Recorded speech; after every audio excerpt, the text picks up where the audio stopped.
Yo, welcome to another episode of the CheckDown. I'm one of your hosts, Smitty. I'm here with the crew. What's good, JMIK? Nothing, man. I'm just living the dream right now. That's about it, man. Certified. What it is, man? Hey. That man said A and then just stop. Yep. I was stuck. I'm like, hold on. See, I'm like, okay, I'm waiting. Pop, what's good, man? But I'm chilling. Glad to be back with the people. I don't know what the hell happened. My phone muted itself. But, hey man, I'm excited, man. We about to head down this home stretch in the NFL, man. It's week 11, brother. I'm excited, man. You know, about to get at it. Fuck it, let's do it. Yeah, man. Interesting week of football just passed, man. Obviously, Very. Bills upset by the Dolphins 30-13. I ain't see that game. Did the Bills?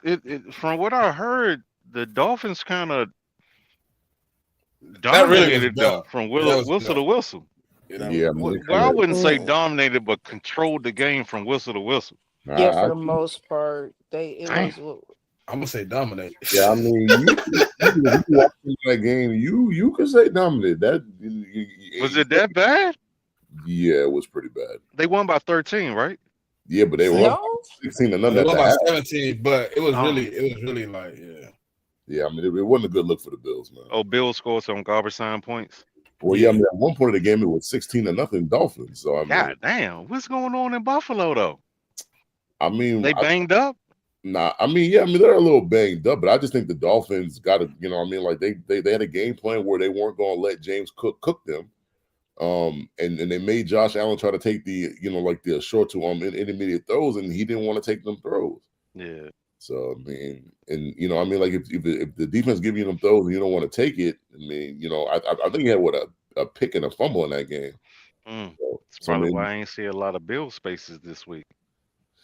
Yeah, I mean, the Bills the Bills fan base is a very interesting situation because I think, like I've been telling people this, like I think they had more, I think they thought they had more time. I thought that they thought that my team wasn't going to rise up like you know, I mean, like my team done rose up. I was part of that community, dog. I ain't think I was going to turn it around this fast. No, I mean, I didn't think so either. Not this season. Like I mean, like I was telling everybody next season was the season that I felt like we were going to be contenders for the division. But I seen a crazy stat though. Y'all have played all the 10 worst teams record wise on this season. Yep. And I ain't gonna apologize for it either, man. Nah. Hey man, you. I listen. Do they have a weak schedule? Yeah. Did they handle the teams the way they should have? Yeah. So, you know, they got the same schedule as the Commanders, basically. Yeah, and you know, like, and I told people this week, man, like my team earned that easy schedule, man. I mean, we've been dog shit for 2 years in a row. I mean, we won 8 combined games the last 2 years. So, I mean, if you want to come to me with the easy schedule, I'm gonna just tell you, I mean, like, we earned that easy schedule because we've been terrible. I'm out $50 because of your funky ass team, though. Well, so I just want to let you know that. Well, I ain't tell you to make that bet with Wiz, man. Yeah, man. I was like, last week, he was like, yeah, man, you got to give me that money next week. I was like, how many wins you got? He was like, 8. And I was like, nigga, you got 8 wins already? Yeah, I mean, that was just a bad bet on your part, man. Nigga, who thought you was going to win 9 games? Tell me, point them out. See, well, I said we was going to win between 7 and 10. I always felt that way. But I didn't know that we would have 9 wins come come by week 11. I thought y'all was gonna win Nah, like 7, 8 games. JMIK, what did I tell you on the phone that day though? I was like, your expectations too low, man. Yeah, I mean, you definitely said that, but for me, I like so for, like So, the sir, Bills, I was one of the 9 games. yeah. So I mean, the Bills game, I didn't expect to win the Bills game. I didn't expect to win the Tampa game. I mean, like those are 2 games I didn't expect to win. I mean, but I was telling my fan base by the time we hit the bye, we should be at about 7, 8 wins. I told them that because our byes were week 14, but after the bye, we got the Bills and the Ravens. So I don't like. Going into the season, like I expect to split with the Bills, but I mean, since we won the first game, I mean, then we can go for that sweep now, though. So, Oh, and before I forget, fuck you, Wizard Kelly. That's all I wanted to say. We had another amazing game too, man. In the third quarter in that Jags and Texan game, Jags was up 29-10. Yeah. At the end of the third quarter, 29-10, Davis Mills goes and scores 26 unanswered. Yeah, that should. Yeah, I mean, but the funny thing is, I was saying it earlier. Like I told people the Texans were going to beat them because I told people I don't trust Trevor, but I trust like Texans. I really trust that Texans they got the best defense in the league. Like I don't, and I'm not sure you could really argue that. Yeah. So I mean, like fuck the stats. Yeah, it's the Texans. Yeah, and I always thought the Texans were going to win the game because of their defense. And I mean, the defense. I mean, I don't say held them in check, but like they did what they could do with that offense. The offense didn't do really nothing for the first 2 or 3 quarters. But yeah, I mean, like the fourth quarter came and Mills showed out. So yeah, man, I was shocked though because I was watching it a little bit. I'm like, okay, 29-10. Yeah, they should have this one. Turn back, I'm like, what's going on? Bro, I said the same thing. When I got home, because I saw the final score while I was out with my folks and shit. I got home, I was confused and I was like, wait a minute. Motherfucking Jacksonville was up like 4 scores or some shit like that. It was like what I was like, am I tripping or was it the Texans up 4 scores? I was confused that the Texans had won because I knew somebody was getting their ass beat. And I was like, man, I know it was the Texans because I was gonna tell Swan fuck you. But I can't now. You know what I'm saying? So I was just like, man, the Jags is some butt, man. I don't know how we yeah, I know how we lost. That was our most injured game, the fucking Jaguars. yeah, Them niggas some butt. Fuck you, Spody. Yeah, It's almost playoff time. Mick, shit, fuck it. You gotta get going. I got an interesting question for us. I just really paid attention. I was looking at somebody's record, right? Thing I hate to put them on the spot like this, but I got to. I think 1, 2, 3, 4, 5. All right, Commanders. 5 consecutive losses. Dolphins, Broncos, Vikings, next 3. Do they stop the bleeding or I mean, and they in Madrid this week, so they the 9:30 game. Dolphins, Commanders, 9:30 game. Man, I can see them losing all 3 of them things. The Dolphins clicking right now, man. Yeah. On offense. I don't know what happened in the locker room, but they seem to get a little cohesiveness a little bit. They trying to win some games. I'm not sure what they trying to do. Maybe they trying to say they coach job, but it's 2 teams headed. It's 2 teams that look a lot alike a month ago. But right now they going in 2 different directions. And it's not even all JD5 being out those games because what was his Achilles? No, I What think did he hurt? elbow. No, the last time, the first time. I think it was one of those like his ankle or something. Yeah, Okay. Well, yeah, like when he was out with his ankle, they didn't lose. They lost 3 games with him, right? Or was it 2? Okay, 3, yeah. So they lost the majority of their games with him. So the record isn't because he missed games. I mean that plays a part in it. But the Commanders don't look the same, man. JD5 don't look the same, to be honest with you. I feel like the gap has closed. I feel like he still has the upper hand on defenses, for the most part, but the gap's closed. Like the defensive coordinators is figuring it out. Which they will. He's going to have to get better from the pocket. It's just that simple. I know he's doing a lot, but in order for him to stay in these conversations and for his team to stay in the contention, he's got to get better between the tackles. And the Commanders fans, I know your ears heard he's not good between the tackles. That's not what I said. I said he needs to get better than what he is right now. And I think they need to get him a running game. And I'm like JD, like I wanted JD in the draft. Like I wanted him over Drake May. And I mean Drake May playing great right now. I'm not gonna even, get into that. Like them two guys, like I think that discussion on them is gonna be ongoing for the rest of their career. Like, I think it's gonna be like maybe like a Brady Manning situation. And I'm not saying they're gonna win Super Bowls like that, but I'm talking about them two guys. They're in the same draft class, and I just think you're gonna talk about them for a long time. But I just think like they need to get him a more stable running game, and it's like it's nothing to his talent or what he can do, but like why not just make his life easier? Like because that's the thing. Like if you can run the ball, it makes the quarterback life easy. I don't care if you got Jalen Hurts or you got Aaron Rodgers or you got Drake May or Jaden Daniels or whatever quarterback you have. It just or even Patrick Mahomes. It makes their life easier because when you're able to run the ball, the defense got to be honest. But right now against the Commanders, the defense don't got to be honest because they know they can't really run the ball like that. So that's something they've struggled with all year, to be honest with, and like JD5 helped alleviate that. Man, you could tell just how much that was, and the ability.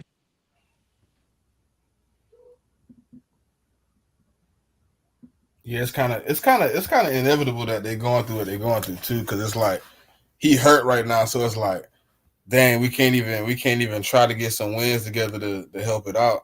It's like, but I mean, at this point, why would you want they need the best players they could get? And I'm at the point, if you're not gonna make the playoffs, I'd be saying this a lot to a lot of different fans. If you reach the point where it's week 11 and you only got 2-3 wins, well, what's the point of winning? Because of where their expectations are, Mick, as a team, they went to the NFC Championship game last year. They don't feel like they should have tanked the season. I understand what you're saying. I understand it, but admit that they overachieved and are still rebuilding. But we unfortunately, agree. that front office made win now moves, and you don't have a win now roster. I think the CheckDown agrees. I do think the CheckDown agrees, but I think them as a fan base, when you told them, "Hey, man, you might have overachieved. You might want to, hold your horses a little bit," they kind of rebelled on that situation because they believed that it wasn't an overachieve. It was what was supposed to happen. It was destiny. Yeah, but the thing is, so like they're in a situation where they need like they re-signed Scary Terry, but in a situation, if they get a top 10 pick and they could draft Jordan Tyson, why wouldn't you want to do that? Like that to me, or not even just Jordan Tyson, or maybe a edge, because they don't really have edges like that. It's just like it's a multitude of positions that they could draft at the top 10 if you just continue to lose. And I just like personally, I mean, if my team was in their position where my starting quarterback was out, he'd been hurt pretty much the whole year, and they're 3-6, 3-7, or something like that.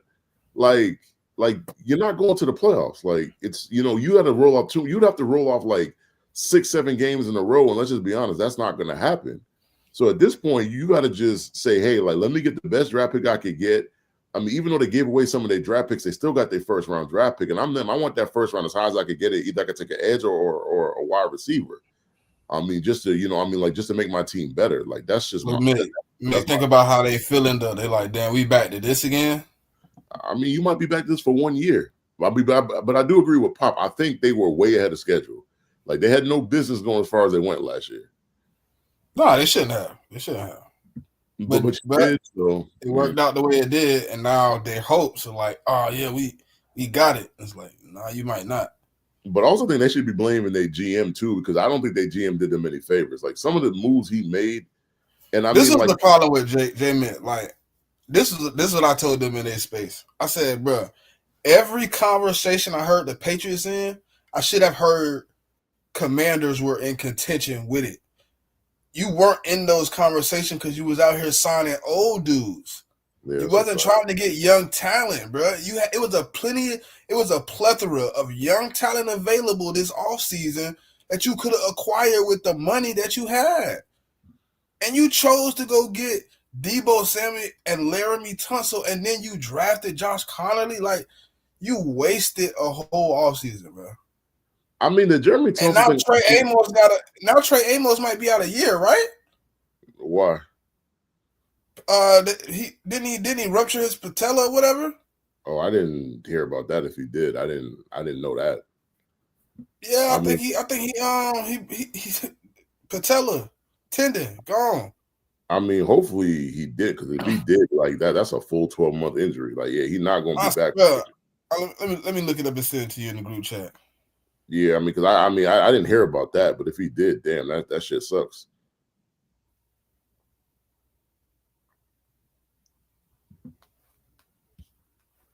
Yeah, like, bro, you wasted an all season, bro. You wasted it.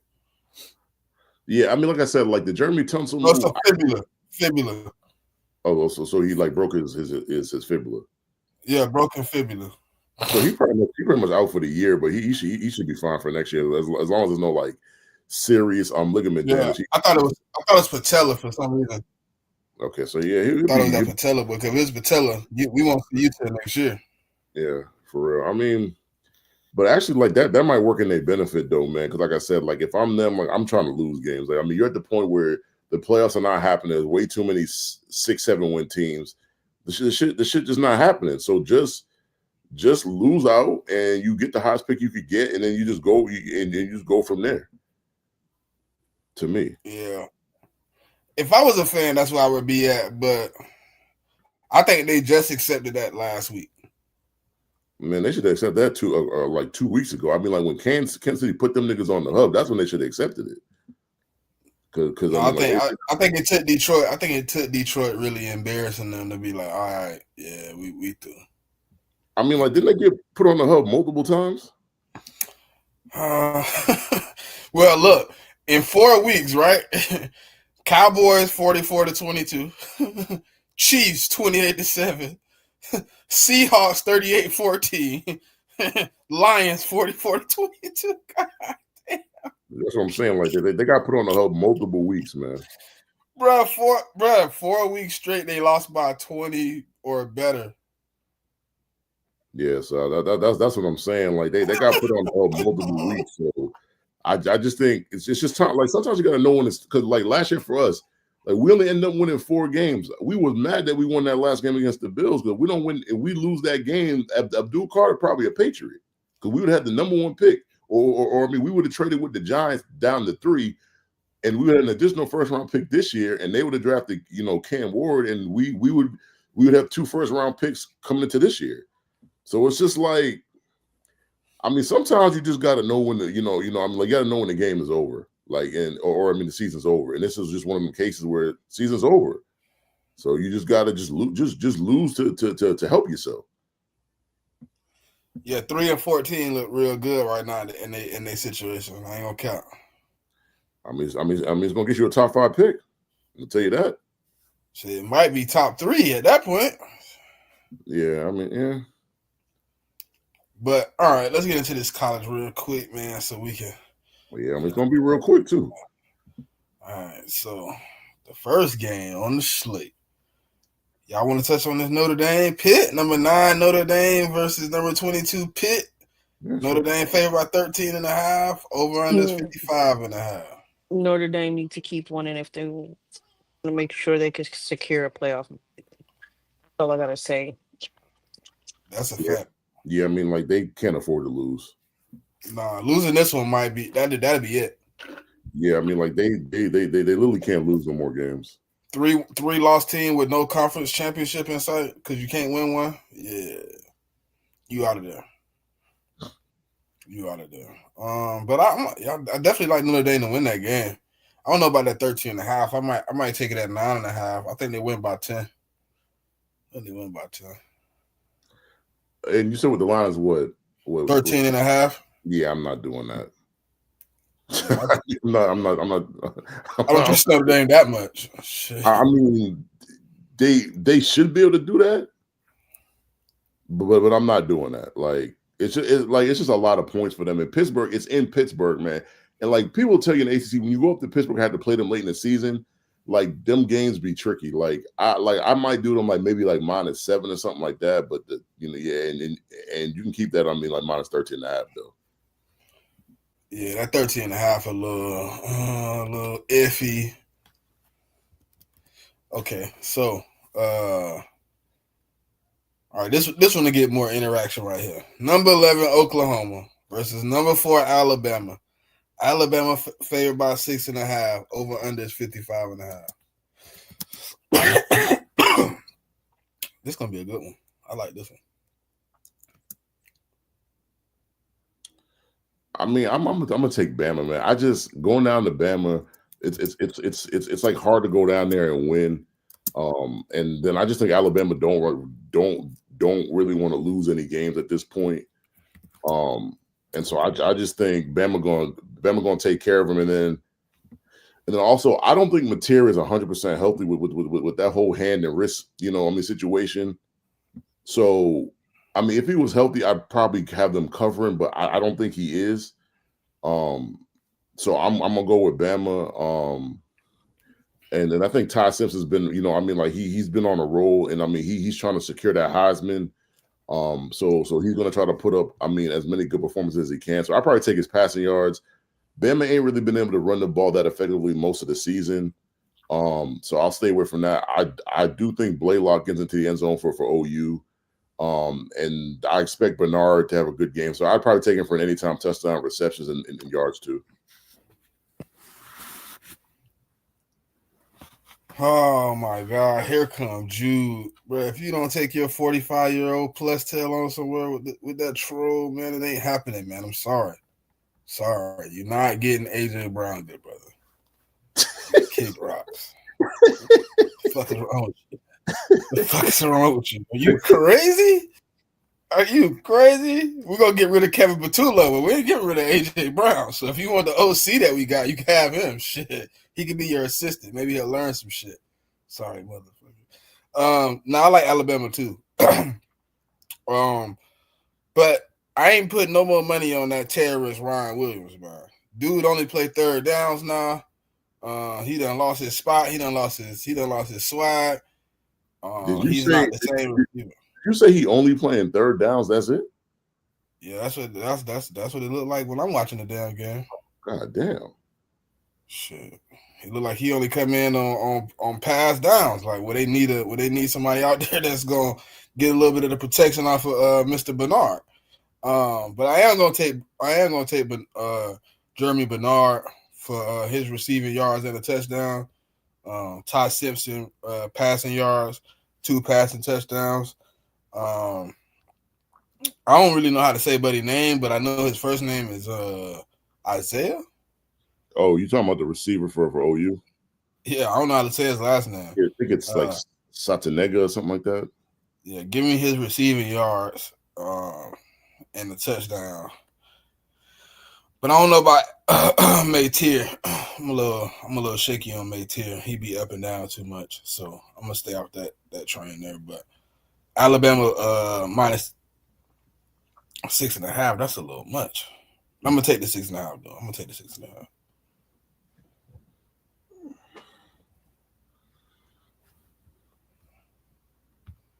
Pop already touched on this game? I don't think so. Nah, I think Alabama is just rolling right now. Yeah, I don't really see like the thing with OU is I thought they had chances in some of these games, but they've just kind of been disappointed, to be honest. Alabama to keep doing what they're doing. I think they're kind of rolling right now. Ty Simpson has really gotten into a rhythm, gotten into his groove, and I expect that to continue. Y'all want to touch on Iowa USC or? Nah, we can move on. And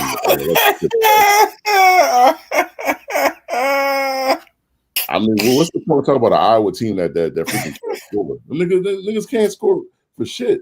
Like that shit. I mean, the people. I tell you that shit. That game probably going under. Like that's the only Oh, shit. I mean, like really good thing I could tell you about that game. Oh my god. All right, so we got number 10 Texas versus number 5 Georgia. Georgia favored by 4.5. Over under is 50.5. Yeah, man. I mean, you already know what it is, man. Like, I mean, obviously, like I'm the resident Georgia fan. We beat Texas twice last year. I feel like my team is better this year. The interesting thing I'll tell you about this game was I think the line started at -6.5. I think the line is now down to 4.5. So I guess like a lot of people betting on Texas. So I'm definitely going to take the Georgia -4.5. The only thing I tell people is like you might want to take Texas first quarter money line because Georgia typically lets the team that they're playing, like Georgia, a lot like the New England Patriots, right? Like, like the first drive of the game, like they'll let you drive down and score, whether that's a field goal or a touchdown. But after that, like the defense will make adjustments and the other team will have problems scoring. So if you're going to take anything Texas related, I would probably take Texas money line in the first quarter. That's what I would do. But I do have Georgia pulling the game out. Like, I mean, we're like we were last year. Like we're a second half play. I mean, like a second half team. And we play really strong in that second half. And I'm gonna just face it, like Texas, like I just don't trust them. I don't trust Arch. I mean, like Arch struggled against Mississippi State. We just played them boys, and we took out the belt on them boys. And we both played at Mississippi State. And I'm not using like like that property where like you played this team and we played that team or whatever. But I just feel confident that Georgia's gonna win. And I'm gonna take that -4.5. For props that I like for the game, give me Gunnar Stockton definitely for an anytime touchdown. I mean, like I mean, if we get to the goal line, it's either going, he's either going to run it in and we're going to give it to the running back. So I'll take him for a touchdown. I'm going to take Zachariah Branch for his yards and receptions. We're going to get him the ball either on screens or short to intermediate routes, and he's very skilled at making people miss. So I'll take that. I'm gonna take Nate Frazier for an anytime touchdown. I mean, kind of like what I said. Like we get down to the goal line, it's either going to be Stockton, Frazier, and we have a couple other backs, but like those are pretty much the main two guys that are going to get the ball. For Texas, I think Wingo is back, so I'll probably take Wingo for his yards and receptions. I mean, our corners are not the best. And then I'll take Wisner, the running back, for an anytime touchdown too.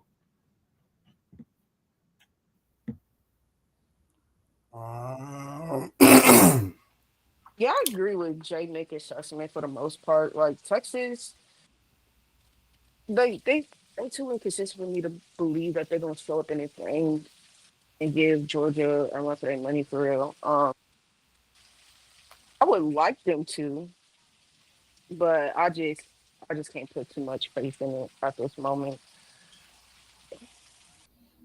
Yeah, I'm kind of with Pop. Like, even though they did come off a nice win against Vanderbilt last week, I still just don't think like they have enough to beat Georgia. Georgia been rolling, playing pretty good football going into this game, so I'm gonna take Georgia. J-Man kind of gave up all my props. So I don't really. And I know my team, man. That's all I can tell y'all. So yeah, I ain't gonna give no more props. He gave all the props up. That boy. I don't know if you could take sacks, but I do like Colin Simmons for a sack. I think last week they had him over half, so if they got him again, that's a hit. Yeah, because I think he almost has. I want to say he almost has 10 sacks on the season. Yeah, I think he's like 8.5. Yeah, some. I mean, he's probably going to end up with 10 or more sacks. All right, so that'll end our college football segment for the day, man. College football, man, is coming to an end shortly, man. It's getting close, man. It's getting close, boy. So is some people's NFL team season as well as we hit this November. It's getting to a critical time. I think November is really gonna show who it's gonna kind of shape out who's really competing for these seedings. Also think it might tell you who is going to be competing for these divisions because there's a few tight division races that's going on right now. That in November, like once we move into December, it kind of like show itself. We didn't really get to touch on this, but we're gonna do it this week, and we're gonna talk about the rising and falling, rising teams that we thought like that have exceeded our expectations, and the teams that like kind of been disappointments. And the team I kind of want to kick this segment off is the Colts. Like I have been talking about them pretty much all off season, either on the pod or on Twitter, and they have exceeded my expectation. I didn't expect them to have the record that they have currently. I didn't expect them as a team to be performing the way they did.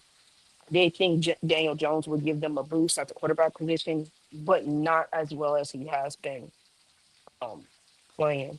And defensively, I like what Lou has been doing with those guys. I think that has always been a solid unit, and he's really got them playing a lot better than I honestly anticipated. So I think that's gonna be my rising team so far this season is the Indianapolis Colts.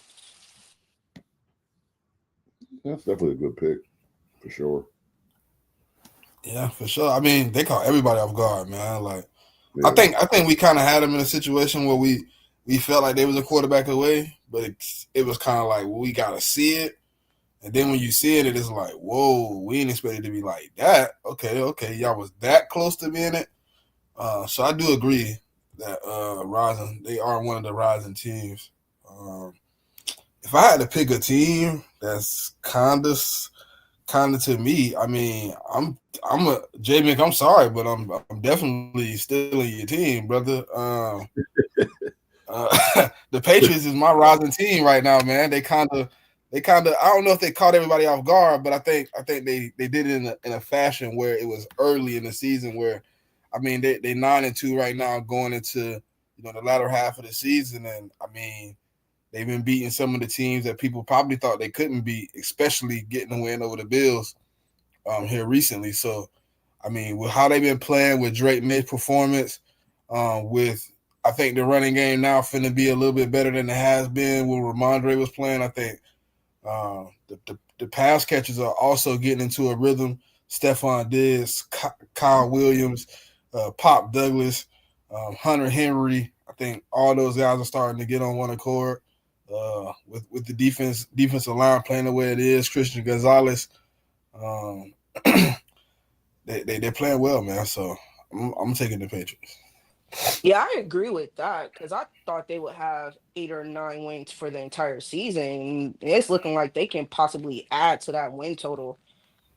I did not expect them to have the record that they're having. I did expect Drake May to make a leap in his performance, and he's honestly exceeded my expectations just in regards to how he's been poised and playing this season so far. And I do want to shout out my boy Will Kimball. He's kind of solidified that left side, but that line for the Patriots, and he's been playing a lot better than I anticipated. I knew he was a dog, but he playing as a rookie, like he seemed like a vet sometimes when he playing.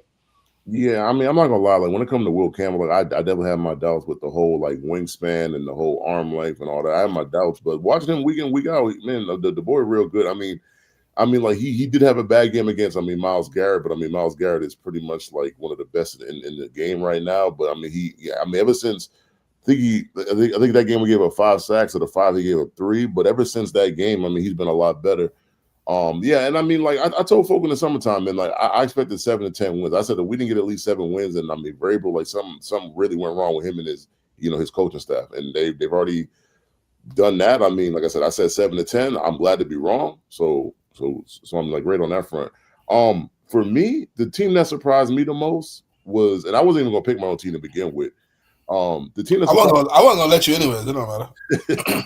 I mean, the team that surprised me the most is the Seattle Seahawks, man. Like going into the season, man, like a lot of people, some people had high hopes for them. Like, I was like, man, like they'd be lucky to get 6-7 wins. And I mean, here they sit on, before their 10th game of the season at 7-2. Sam Darnold, like I have my doubts about Sam Darnold, but Sam Darnold has continued his play from last year in the regular season. I mean, he's played well. I mean, JSN, he's getting JSN the ball. Like JSN is arguably the best wide receiver in the league right now. I mean, you could definitely make that argument. There, I mean, for the most part, like the offensive line has pretty much held up for the most part. I mean, they got a couple injuries on there. I think either the center or guard, I think went out like either last week or the week before. But I mean, like the line is still holding up, and like that defense is a problem. Like that defense, I mean, other than my defense, like they're the best run defense in the league.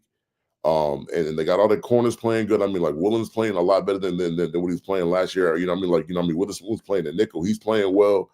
I think the other corner is Kobe Bryant. I think he's playing well as well. I mean, like the linebackers are playing pretty good. So, I mean, to me, the Seahawks, I mean, you got to put some respect on the Seahawks, man. I mean, like they could, I know like a lot of people love the Eagles and the Bucks and the Lions, but to me, Seattle is a dark horse to make the Super Bowl. Like, I mean, like if they don't get too many injuries and Sam plays the way he's playing and like that defense is playing the way that they're playing, that team could be a problem.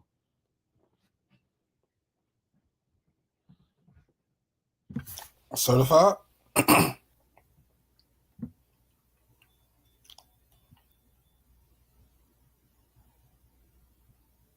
I'm gonna go with Seattle, man. Because first off, fuck the Rams. But the Rams got a tougher schedule coming ahead. So them get this loss. They need more losses in the division anyway. And they don't really win in Seattle, or do they win in Seattle? It's one of them. I can't remember. But they either sweeping Seattle in Seattle or they getting swept. One of them. I want the Rams out. I was taking Seattle. Yeah. Now honestly, the I thought team you was gonna take another NFC team, but I didn't think it was done. I was like, he gonna take this team, and then you took the Seattle Seahawks. What the hell? Yeah, man. I mean, right now, I don't know. I just feel like right now, that team out there in the north. That's the team I thought you. I don't know who. Minnesota. The one with the one with the painted nails. Detroit. The one with the painted nails, man. The one with the painted nails. The Bears. The Bears. I mean, the funny thing was, the Bears. Yeah, I was thinking about the Bears though, because like the Bears are like in the but how Sir talk football, that's how I thought he was gonna do it, because he always liked to like rub shit in on people. So I definitely thought he was gonna take his chance to shoot at those Green Bay Packers in the Minnesota. Seeing that Green Bay is now in third place. I mean, I ain't, it's like, bruh. It's no point in even debating some Packers fans. Fuck you, Nacho. But the team is not good. They're overrated, and I stand on what I say about Jordan Love. He's a slightly above average quarterback that has moments, but I don't know. I don't know what Jordan Love problem is. But Green Bay they are a mediocre team, and Minnesota, they're a little banged up. But JJ, I don't believe in them. But nah, I'm gonna go with my surprise is definitely Seattle. No, I just thought you was gonna take them because you like never mind. You don't want to be an antagonist today. I'll let you pass. Let you pass. He want to be a different. I want to meet him in the playoffs, so I can keep that streak going. Because Nacho ain't never seen his team beat my team in the playoffs in his life. He's never seen it. But it's crazy how Green Bay could lose one game and they went from first to third. That's kind of wild. I ain't gonna lie. Shit, that's what happened to us. We went from second to six. Well, yeah, I'm just talking about like in the division, because I think right now, if the season ended today, I think Green Bay would be the last seed, I think, or something like that. Let me take a look. Yeah. I mean, Green Bay would be the last seed. They'd be the 7th seed. Just But I think Green Bay got the Giants this week, so they should win this week. So but Should. that's the thing. You said Should. should, and I agree with you. You should. Nah, that's the right word to use. They and I know, should. I mean, trust me, and I know what I was doing with when the words I used. They should. I mean, they should have beat the Browns and they should have beat the Panthers. That didn't happen though, but they should have. So I mean, like especially with the Packers, if they go on the road, I've been saying this all season.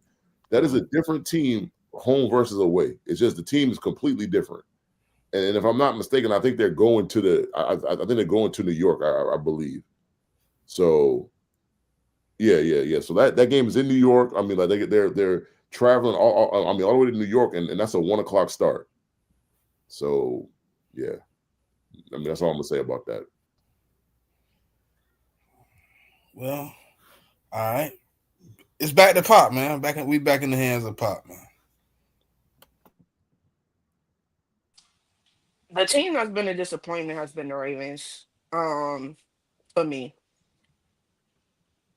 I thought they would be performing a lot better, but defensively, they it was what I saw last year. I didn't really see any improvements. I thought they were bringing in guys to help them, specifically with the secondary position, but that hasn't really worked out, and they haven't been able to really create consistent pressure at times. I know they're on a 3-game winning streak, I believe, right now, but to me, that's more predicated on Lamar than anything else. Um, I don't know, like for them to be a team that's considered a perennial playoff contender, I think the only path for them to make the playoffs right now is by winning the division.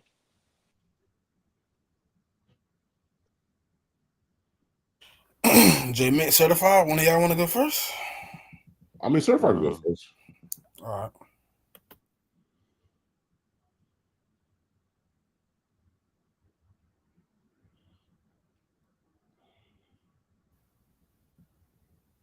Sir? Shit, my bad. I thought my disappointment.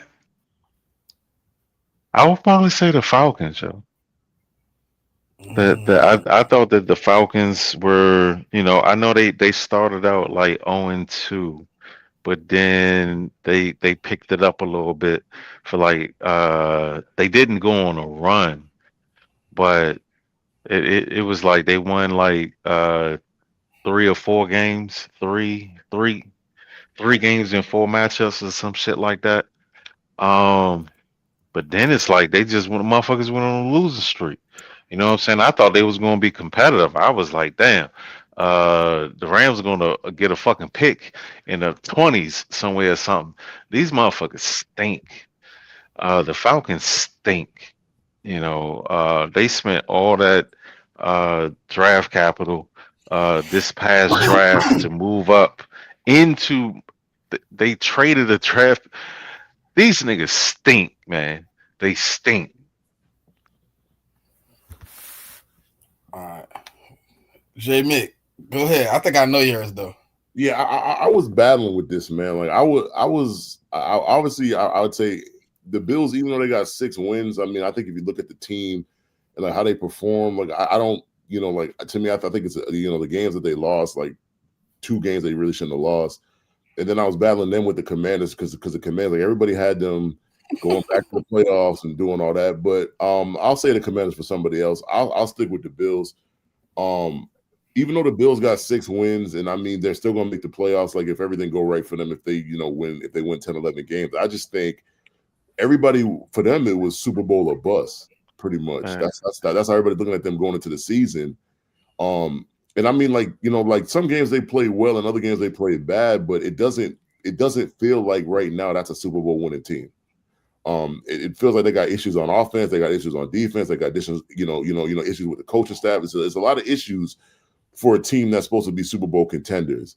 And so if they were get to the playoffs and losing the wild card, I think it would be a massive disappointment.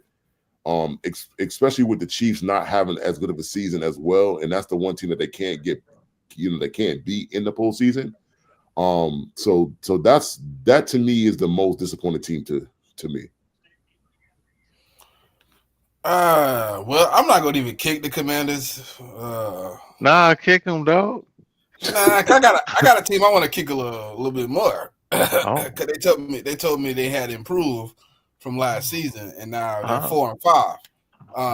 The Texans are gonna be my pick. They told me because of who they drafted in the draft, getting rid of Laramie Tunsil, bringing in younger pieces on the offensive line, that they would improve.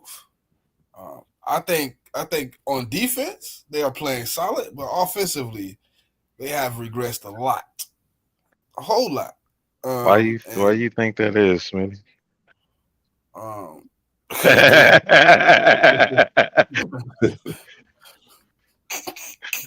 Go ahead, man. Hey, brother, I'm just curious. Just trying to see what you're thinking about. That's all.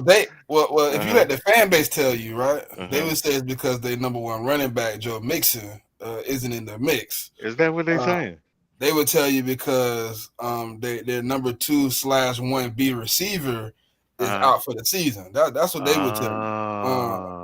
What I would tell you is your offensive line got worse because you got rid of your best offensive lineman and you didn't bring in anybody as good or equal to what he was. So they got worse. Your running game is putrid. Your only receiver that you have on the team right now is Nico Collins. And your quarterback just isn't seeing the field well at this moment, and he's giving the ball up. Damn, I almost made a very vocal comment about Mr. CJ at that moment. Yeah. That team isn't playing well, and I don't think they're going to start playing any better anytime soon. That's one of the how they have that percentage of teams that make the playoffs but don't make the playoffs the following season. The Texans will add to that statistic this season.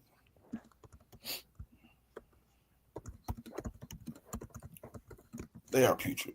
But hey, man, I think that's something we should do every week, every couple of weeks, man. Pop, I like that segment, man. Yeah. Maybe our list change from week to week. And it makes you think a little bit too, though. So. Yeah, man, make us think. All right, so into this good football week 11. All right, so 9:30 live from Madrid. I think this is our first game in Madrid as the NFL. We have Commanders versus Dolphins. Dolphins favored by 2.5. Over under is 47.5. Hey, let's go Dolphins. You petty as shit, yo.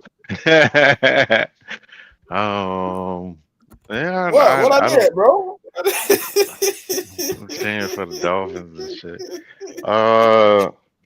They've been over there before. They was over there 2 years ago, right? Yeah, I think they were in like London or Germany or something like that.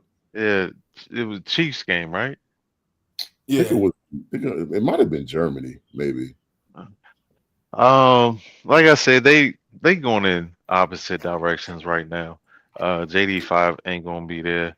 I don't know. Is Terry are they gonna shut him down for the year? Like, I don't know what's going on with him. He's out again. I mean the Commanders they're not a good football team right now. They're not, and the Dolphins are trying to, I don't know, I guess they're trying to like a late season push or something like that. But, we'll see what's what. But the Dolphins might fuck around and punch on these boys real bad.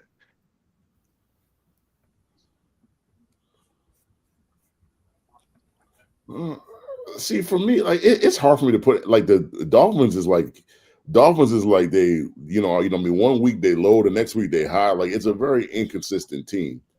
I still do think they're gonna beat the Commanders because I just think the Commanders, like when you're, I mean, the Dolphins, they traded away a couple pieces on defense, but that, the front seven is still pretty talented.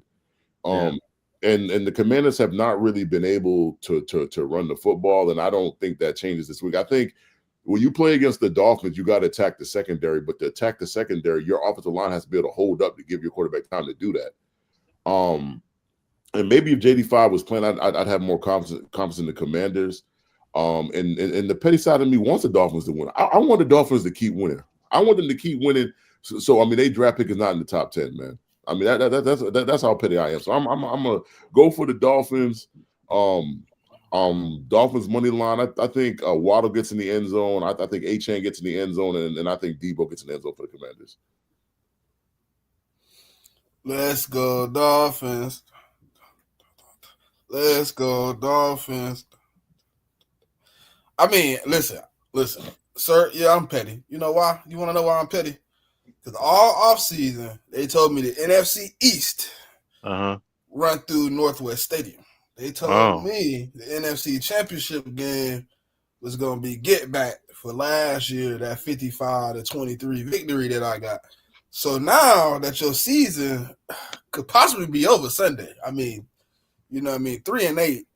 I don't think you make the playoffs at 9-8 if you're able to win 6 more games anyway. So I think their season could possibly be ending this week with a loss.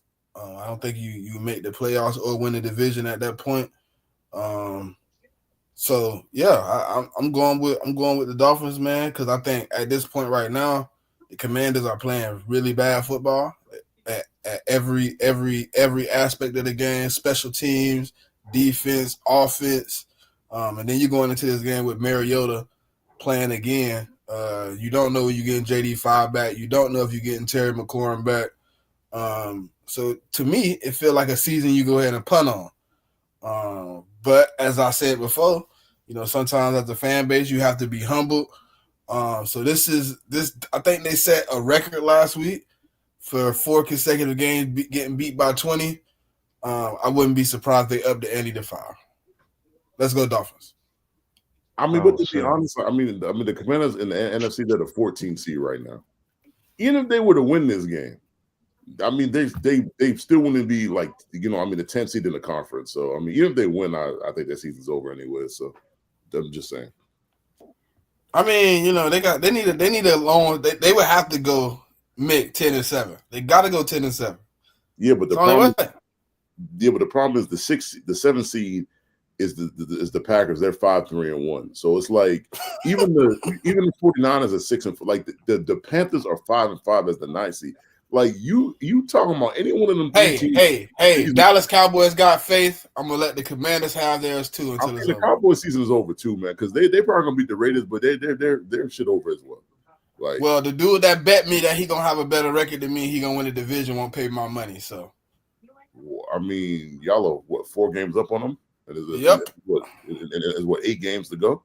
Yep. Yeah. That shit not happening, man. Yeah. He won't pay. He talking, man. I still got a chance to win the division, man. Okay, buddy. So Smitty, how you gonna act when you become the first back-to-back division champ in what? How long? 27 years? It's like 21. 21 years. How you gonna act on the timeline? I told him I owned that division, man. I was the last one to do it. I'm gonna be the first one to do it again. You know what I mean? Okay. You know what I mean? Hey, listen, man. I did have a little hope that the Giants and the Commanders and the Cowboys would be better teams. You know, I like to play competition, but since they all have the highest of 3 wins, that ain't my fault. So you gonna that is crazy. You gonna talk crazy to him? Maybe definitely the Cowboys. I ain't gonna lie. I'm just saying, dog. Like, the Giants been cheek since forever. The Commanders, they starting to be so humble it won't even hurt. You know what I mean? I mean, what happens if the Cowboys go 3-11-1? Are we really doing this? Listen, them niggas is cooked. All right. Just to speak on the Commanders, their saving grace is the fact that the Miami Dolphins are not a consistent team. They'll blow a team out get blown out, blow a team out, get blown. Like that's just if you look at their last 5 games, that's just how it's gone. They have not had consistent wins. So their saving grace might be that they can catch the Dolphins slipping after coming off of such a big win against the Bills and get this game. But even if they win this game, I just don't see that the teams that are further than them currently in the playoff picture are going to fall off so drastically in the next, what, 6 weeks?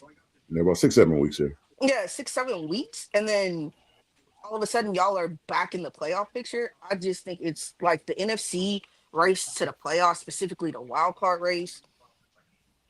It's going to be tough sledding because that's what you're going to have to hope for. You're not winning the division, so you're going to have to hope for 5 to 7 seed, and that's going to be And it's a hard. double, If I'm and looking it at the seems like it's a teams. double-digit buy-in. Double-digit Yeah. buy-in, Pop. Yeah, I mean, you're gonna have to win 10 games. It looks like. I mean, and that just don't go for the NFC. That go for the AFC too. Like you're gonna have, Minimum Yeah. 10. yeah. And I mean, you're 3-7. You Yeah, only, because I you think only the Broncos last year were able to get in being 9-8, I believe. But I don't no, think that's the same case this year. no, I think the Broncos had 10 wins too. They had 10? I believe so. I thought they did. Hold on, I can check though. It's real quick. Yeah. Yeah, I mean the Broncos were 10-7 last year. Oh, 10-7. Oh, Yeah. yeah, they lost that. They won that game against Kansas City at the end. Yeah. Got you. Yeah. 10-7 because if they didn't beat them, then the Bengals would have got in. Yep. So, but yeah, I mean, but this is what happens. Like if you look at the complete standings, like there's too many teams in each conference that got 7-8 wins, and there's a lot of teams that got 1 and 2 wins, and so there's not a lot of middle ground, like in terms of that. So I mean, like you got too many teams with too many wins. So like we said, it's going to take 10 wins in either conference, and I just don't think the Commanders are capable. They haven't shown you to this point that I mean they can win multiple games in a row. So like, why would you think they could do that now? Not only that, even if you do get the 10 wins, the people that you might have the same record with have the head to head against you. Like they have the tiebreaker against you. So Yeah, I just don't see how you still get in, even with that aspect. let's see what they played. Yeah. I mean, because they lost to the Packers already, and the Packers are above them. The Falcons are above them. They lost to them. The Bears are above them. They lost to them. Cowboys are above them. They lost to them, and they lost to the Seahawks and the Lions. Yeah, I mean, it's just it's a lot of ground they got to make up, and a lot of teams in front of them they didn't beat. So yeah, that's a non-starter for me. All right. Next game on the docket. All right, we got Bengals versus Steelers. Steelers favored by 5.5. Over under is 49.5. It's an interesting game though, to be honest, low key. Is Joe playing? Nah. No. Okay. He won't be back till Thanksgiving. Okay. So he's just practicing right now. Yeah, his window just got open, so I mean, it might be another week or two. They said, I think. Okay. Shit. I don't know, man. I really haven't been keeping up with Flacco and them boys. I know he had been connecting with T. Higgins, and then he had like a game or two with Jamar, where they connected with like the touchdowns or whatever. But I know Jamar be getting the targets, and but with Higgins, he's been getting like his yards or whatever. But like the last, I don't know, like 2-3 games, I really haven't been keeping up with him. I've been keeping up with Cleveland's defense, so that's what I'm going with. Elena, my pops had passed, so last week we took a week off, man. You know what I mean? It was a good service though. I ain't gonna need cap. You know what I mean? I've been to a lot of funerals, but it was a good one. You said you taking who, sir? I'm gonna go with Cleveland with the upset. Huh? Bengals, Steelers? I thought you said I thought you said Cleveland. My bad. Bengals, Steelers. I mean, it's still be an upset though. I heard defense, and I looked at the teams and said, "Who got defense?" Where is this game? It's in Pittsburgh. It's in Pittsburgh. I'll probably go Pittsburgh on this one. Uh, their offense is it's average. It has its moments when it's like really good or whatever. I know Aaron Rodgers and DK, they've been doing pretty good, and Warren, the running back, because I think they lost a running back behind them. I'm not. I believe so. But anyway, Warren, he's solid. He's stable. I like him. Um, yeah, I gotta go with Pittsburgh on this one. I know both neither defense have been like lights out or whatever, but I'm gonna go with Pittsburgh's defense over Cincinnati's any day. Uh, nah, appreciate it, Lynn. Appreciate it. Listen. So I think Joe Burrow's return should be contingent on them winning more games. Because being eliminated from the playoffs and then him returning makes no sense. Um, this a bag of bones right here, man. To me, it's a little like closer than maybe Vegas want to make it with that 5.5. I think this kind of like a pick'em game in my opinion. But I am gonna go with the Steelers. If I think offensively with what the Bengals, don't have on defense, I think this probably would be one of those days where Pittsburgh is able to, kind of move the ball. But I think it's going to be a high scoring game, so I am taking the over on the 49.5. Um, but yeah, this should be a Pittsburgh win. A loss here for Pittsburgh um, gives the Bengals, gives the Ravens the opportunity to take the lead this week. So they might want to win. Yeah, this is a tricky game, man, because it's like the Steelers have had the division lead for a while, but the Ravens are starting to win a lot of games. The Ravens only one game behind, but then you also have to forget the Bengals beat them the first time already. So if the Bengals was to beat them, the Bengals would be 4-6, and the Steelers would be 5-5. They'd only be a game behind the Steelers, and they beat them twice. So all they would have to do is be tied with the Steelers, and they would surge ahead of the Steelers. And I think the Bengals still got to play the Ravens twice. They haven't played the Ravens yet either. So when I look at the game, like I think it's a game where the Steelers and the Bengals is fighting for their playoff lives because I don't think the North is getting more than one team. Like I think they're getting one team and that's it. And so I just think they're fighting for their lives, both of these teams. And I'm gonna side with the Steelers. I just think the Steelers defense is better because the Bengals defense cannot stop a nosebleed. I don't know about the 5.5. I'll stay away from that. Like, give me them on a money line and give me the Steelers -2.5, something like that. Plus, the Steelers, I think for the most part, like they play better at home. I think they're 3-2 at home, and I think they're 2-3 on the road, or maybe they're 2-2 on the road, something like that. But if they have any performance like they had against the Chargers last week, they're not going to beat the Bengals. Like, you've got to be able to score points. I get the Chargers defense is better, but their offense was anemic last week. So I would just expect a better game. I do like the over. The first game there was a lot of points scored. I don't see that's going to be any different. I do like a Jamar Chase touchdown. I do like a Higgins touchdown and a Chase Brown touchdown. I think they're all three of those guys are going to score. And then for the Steelers, I do like a Warren touchdown. And I think DK Metcalf is due for a touchdown. I don't think he scored a touchdown in a couple of weeks. So I think he's due as well. And yeah, that's pretty much how I see the game.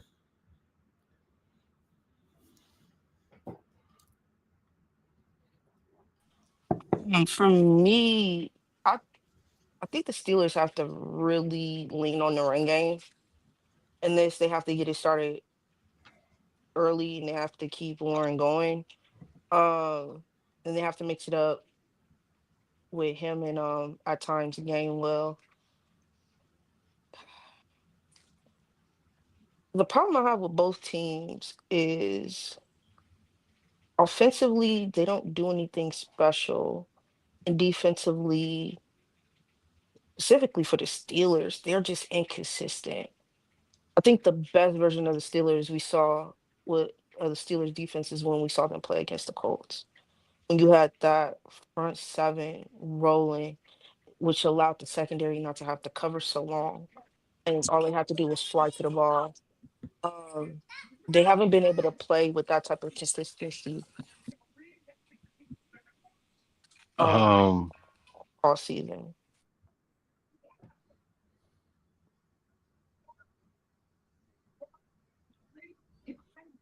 my bad, Pop. You done? No, go ahead. Go ahead, sir. I gotta handle something real quick. Oh, I just want to let y'all know that South Carolina is up 17-3 on Texas A&M right now. Yeah. They just returned a fumble for a touchdown. I don't know. I was watching it on my tablet. I don't know what Reese was doing. The nigga threw a backwards pass. Yeah, I don't know what the fuck he was thinking about. You got it. Sometimes you just gotta take the sack, bro. Yeah. You know, that's the best play. Just take the sack, punt the ball. You know, he just gave him 7 points. Hey man, good play by the big man, staying on his feet. I thought they was gonna bring him down at the 3. That shit crazy. Yeah, that's crazy. Them boys 9-0 finna take a nasty L. I mean, they better be careful because if Georgia do beat Texas, they ain't gonna make it to the SEC championship game.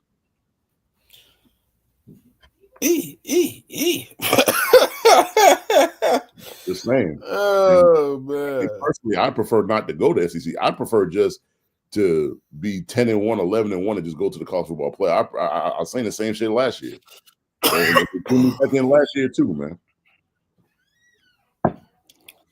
All right, so the next game we got Chargers versus Jags.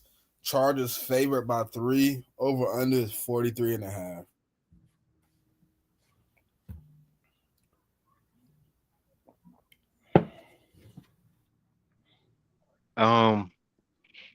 Should I go? I feel like the Jags are kind of banged up right now. On top of the fact that they haven't been playing very well. BTJ hasn't had the season that they expected him to have. Etienne has been pretty good, but Trevor's, he's still that below average quarterback that people are still waiting to see some potential from. God damn it. Who they playing? Chargers are playing the Jaguars. Oh yeah, the Chargers. Chargers. The Chargers are pretty fucking banged up too. But they playing good football, man. I mean, they trying. They they got a mix of some rookies and a lot of veterans out there right now. But I like what the Chargers is doing, man. Herbert's not really turning over the ball. He's definitely using his legs more. Um, I don't think that the Chargers are a good team, but they're better than the Jaguars.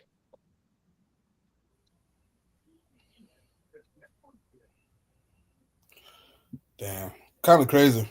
Kind of crazy that this game is a lot closer than I opened the season picturing this game to be.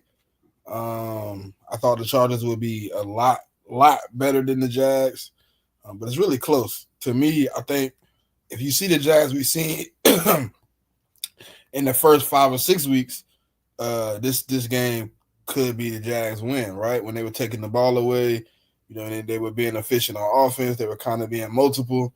They were able to keep teams off balance. But lately, we've seen the Jags we've seen from last year who really can't get things going, struggling on defense to stop it. Last week, I thought I had seen the Jags kind of return to what they've been early in this season when they were up 29-10, and then a pipe busted, and they end up losing that game in very embarrassing fashion. So what I'm gonna say is I'm taking the Chargers in this game, money line, and I'm taking the over.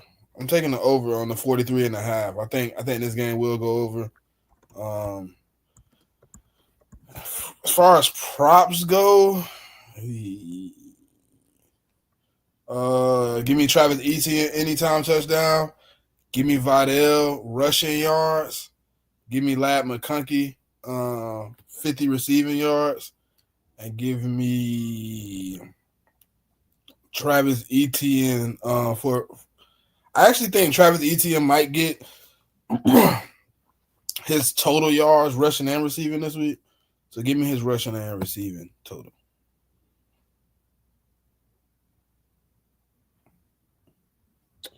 So I mean, for me, the interesting thing is like if you look at the history of this, when the Chargers go down to Jacksonville, like the last two times they've lost, but other than that, they pretty much won a lot in Jacksonville. Other than the last two times, obviously the last time they played was that playoff game, um, where I mean, Trevor threw a whole bunch of he turned over the ball a bunch.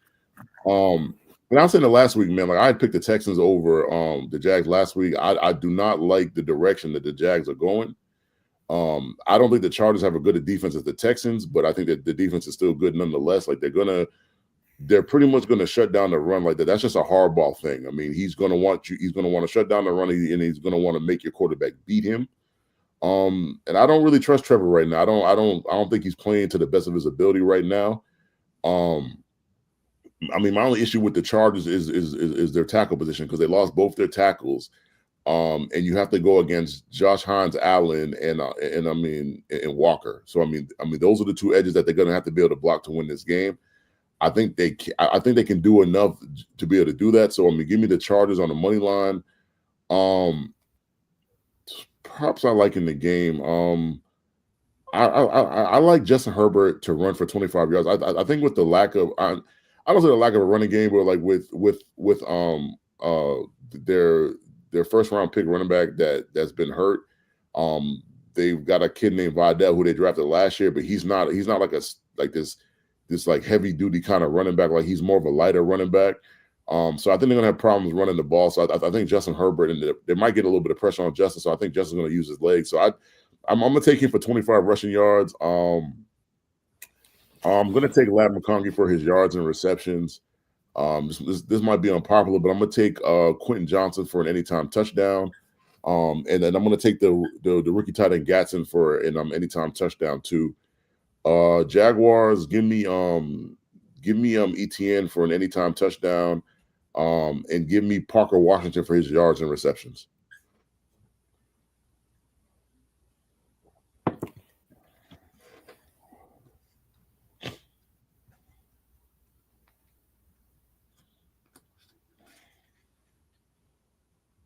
I think it's on Pop.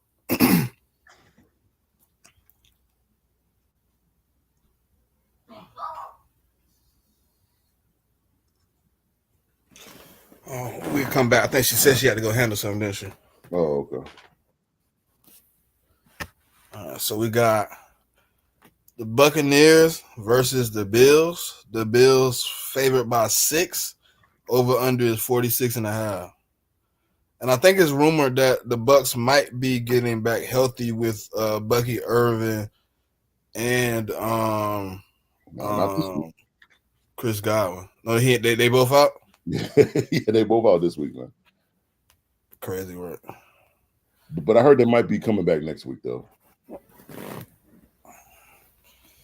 Okay. Well,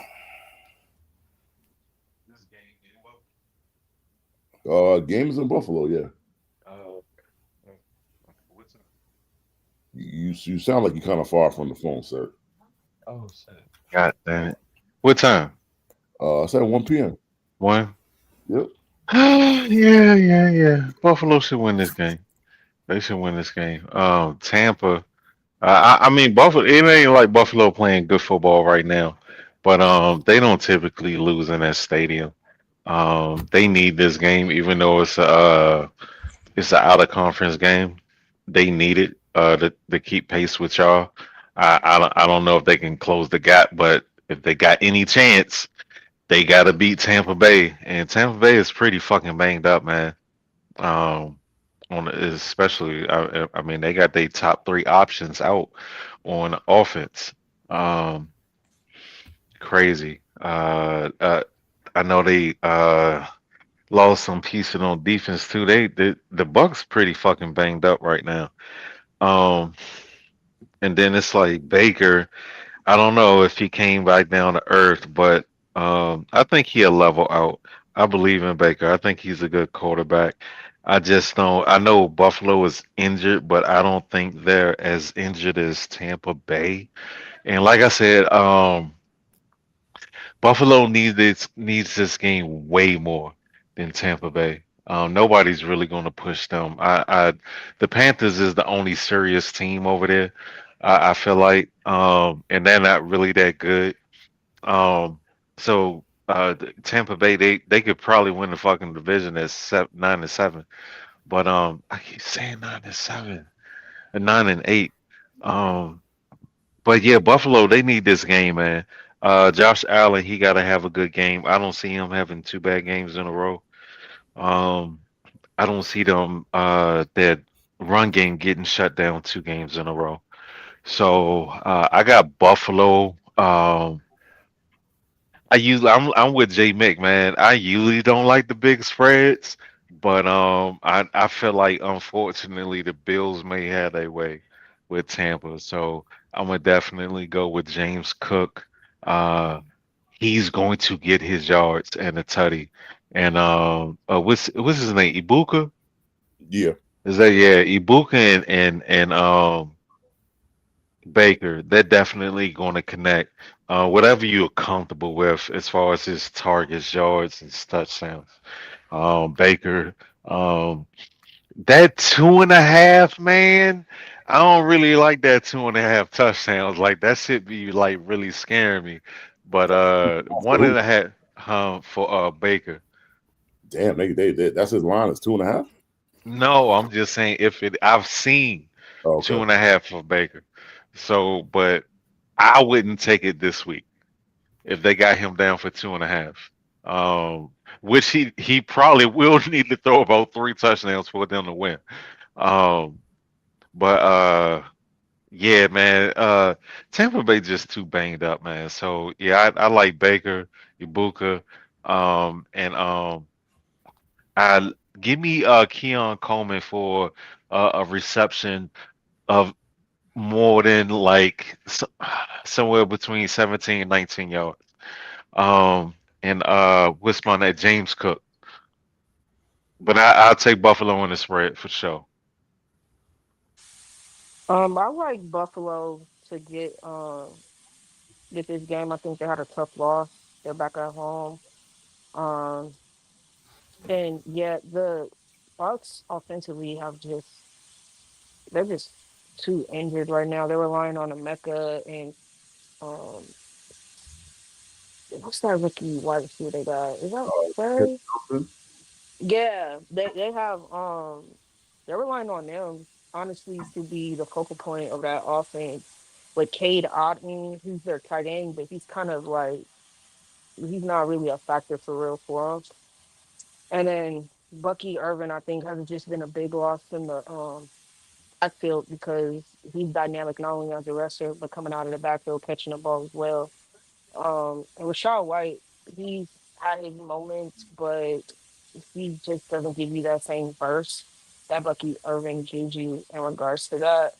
Um, I think the weather is going to be pretty bad just in regards to the wind that's out there, that's going to be out there during that game. So I don't know what the Bucks want to do, which is push the ball down the field. If that's going to be there, I don't know if they're a team that can really work the quick game or dink and dunk as well. And just with that, I expect the Bills to get the dub.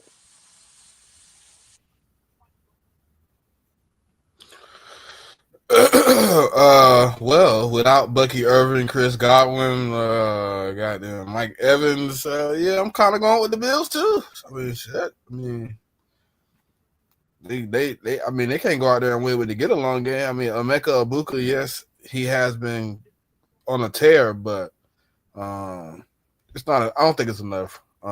They're too banged up right now. I think both teams are dealing with injuries. But I think the injuries for the Bucks are more significant than the injuries for the Bills. Um, I think most of their major pieces, as far as offense, are off the board. So yeah, I'm gonna take the Bills in this one. And I think they should cover.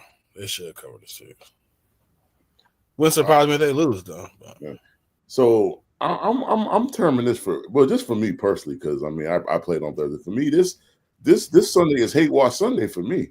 Oh, And you know I would love to pick the Bucks. Like I really would. And I mean I've been saying all week if Bucky plays, I would have picked the Bucks, but I just in good faith of me wanting to be right, I just can't. I hope they prove me wrong. I hope they win, but I just don't see it. Like, and I think it's a combination of their injuries and the kind of game that the Bills played last week. I do not see them playing a game like that again. Like, I'm just, well, at least not the very next week, unless if the Bills are to come out and play like they did last week again, something is really wrong internally with that team. And I'm not just talking about the players. I'm talking about going up to the coaching staff and all that. They got a real problem. So I don't see that. I mean, I think the line opened at 5.5. I think it's up to 6. I'm going to take the Bills minus the 6, especially because they're at home. And I just played the Buccaneers like last week. And the thing about them is like James Cook. I don't think James Cook going to run for a lot of yards. But the problem with the Bucs defense is they give up explosive plays. And the Bills have the kind of talent on offense where they could get them explosive plays. So like I said, I'll take them. I'll take Baker for his passing yards. I'll take Baker for 2 touchdowns. I'll take Abuka for his yards, receptions, and an anytime touchdown, because I mean, no matter who you put on him, I mean, and you can put the best corner in the league on him, he's gonna get his. So he gonna do that. Give me Cade Otton for his yards and receptions. Give me James Cook for his receiving yards. Anytime touchdown. I heard Kincaid is out, so I think they're gonna lean heavily on Shakir. So give me Shakir on his receptions and his yards. And give me Josh Allen for an anytime touchdown too. All righty. The next game we have on the list is Bears versus Vikings. Vikings favored by 2.5. Over under is 48.5. The Vikings favored by 2.5 is insane. Yeah, it's an interesting spread. That's really a pick-em game. Because wouldn't this be a home game for the Vikings? No, yes it is. Yeah, because they played the Bears to kick off Monday Night Football. And that was in Chicago. Yeah, so them being at 2.5 is really a pick 'em, and which lets me know they don't believe in JJ McCarthy, and I think that's the biggest issue right now. Is just JJ ain't been able to put it together for real consistently throughout games. He'll have his moments, but he's been pretty bad for the majority of the games he plays. Like he'll probably have like a quarter where he's just lights out, but then he crashes down to earth later on. So, and the Bears are kind of they're starting to get healthy now. I know their defense was injured, specifically their secondary. I think I'm not sure if they get the cornerback this week, but I think he did get it off of IR, and they have been kind of rolling offensively. Kamanungai has really shown up for them in the running back position. I think he's giving you that pop that you're lacking when it comes to Swift there. And then also Colston Loveland has kind of taken over that tight end one position for them as well. So offensively, I think the Bears have just been doing a really good job. And some of these young guys are really starting to step up for them. And defensively, they're kind of getting better, especially with creating pressure and stuff like that. They're inconsistent with it, but they've been getting better with it, at least in the last game or two. So I do like the Bears to. I like the Bears to get this game. I think the Vikings and the Bears split. I'm with Pop, man. I got the Bears in the upset. I don't know, man. The Vikings just been too unpredictable for me. It's like JJ McCarthy. Whatever game he has this week, then he has a different type of game the following week. One week, Brian Flores is the blitz demon, and he's at the quarterback negging. In the next week, quarterback's got all the time in the world. And I just think, like, to me right now, the Bears have kind of found a little stride as a team. They've been playing really well. Like, they've been able to pull out some games. I thought if this was last season, they definitely lose. Especially like that game against the Bengals 2 weeks ago. I thought that last year that's a definite blowout loss. So I think the Bears pulled this one out. I think it's close like the first game they had. But Bears come out victorious this time. Um, I don't know why the I'm gonna be honest with you. I really right now with the right. I know that they've gotten some guys back, but Minnesota had a bunch of guys out not too long ago, and they did get a few guys back, but um I feel like Chicago is healthier right now, and they're just playing better football right now. I don't know if JJ is it, dog. But you know, they gave him the keys, so we gonna see one way or the other. Caleb, uh, he's looking better. They started out Ben Johnson and them boys, all of them. They started the season out pretty rough, man, but they look like that they're starting to gel a little bit. So I actually like Caleb's rushing yards. He's been using his legs more as well. He tries not to. I don't know why. I understand why. He don't want to get hit and he don't want to get labeled a certain type way. But I feel like he should use his legs more. Um, what was Nduze seems to be his his big play target outside of Moore is his guy. But on the other side, man, I don't trust JJ, dog. So I'm not sure. I know Jettis is probably gonna get his targets, but I don't know how good the target is gonna be. I don't like JJ, but I'm willing to, give him a chance. I mean, it ain't like it's my decision, no way. But I'll be fair, but I don't think he's an NFL. I don't think he's a starting quarterback. So I'm gonna go with I'll take shit. I'll take Chicago money line on this one. To be honest with you, that's how confident I am in that. And Caleb rushing yards, um, and Dunze for his yards, and I'll put more down for TD.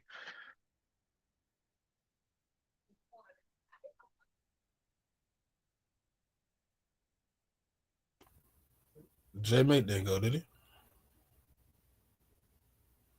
Um, I don't know. I think he did. I think he went first, right? You. He gotta be last. Oh man. Mick, you there?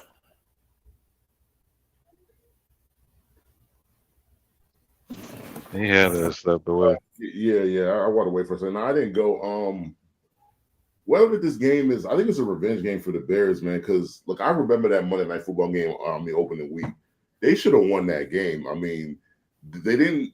That game, the first game, they didn't score enough points, and then they let the Vikings stay in the game. And the Vikings came back in the fourth quarter, and I mean, JJ played well in one of the few quarters that day that he's actually played well in for the whole season.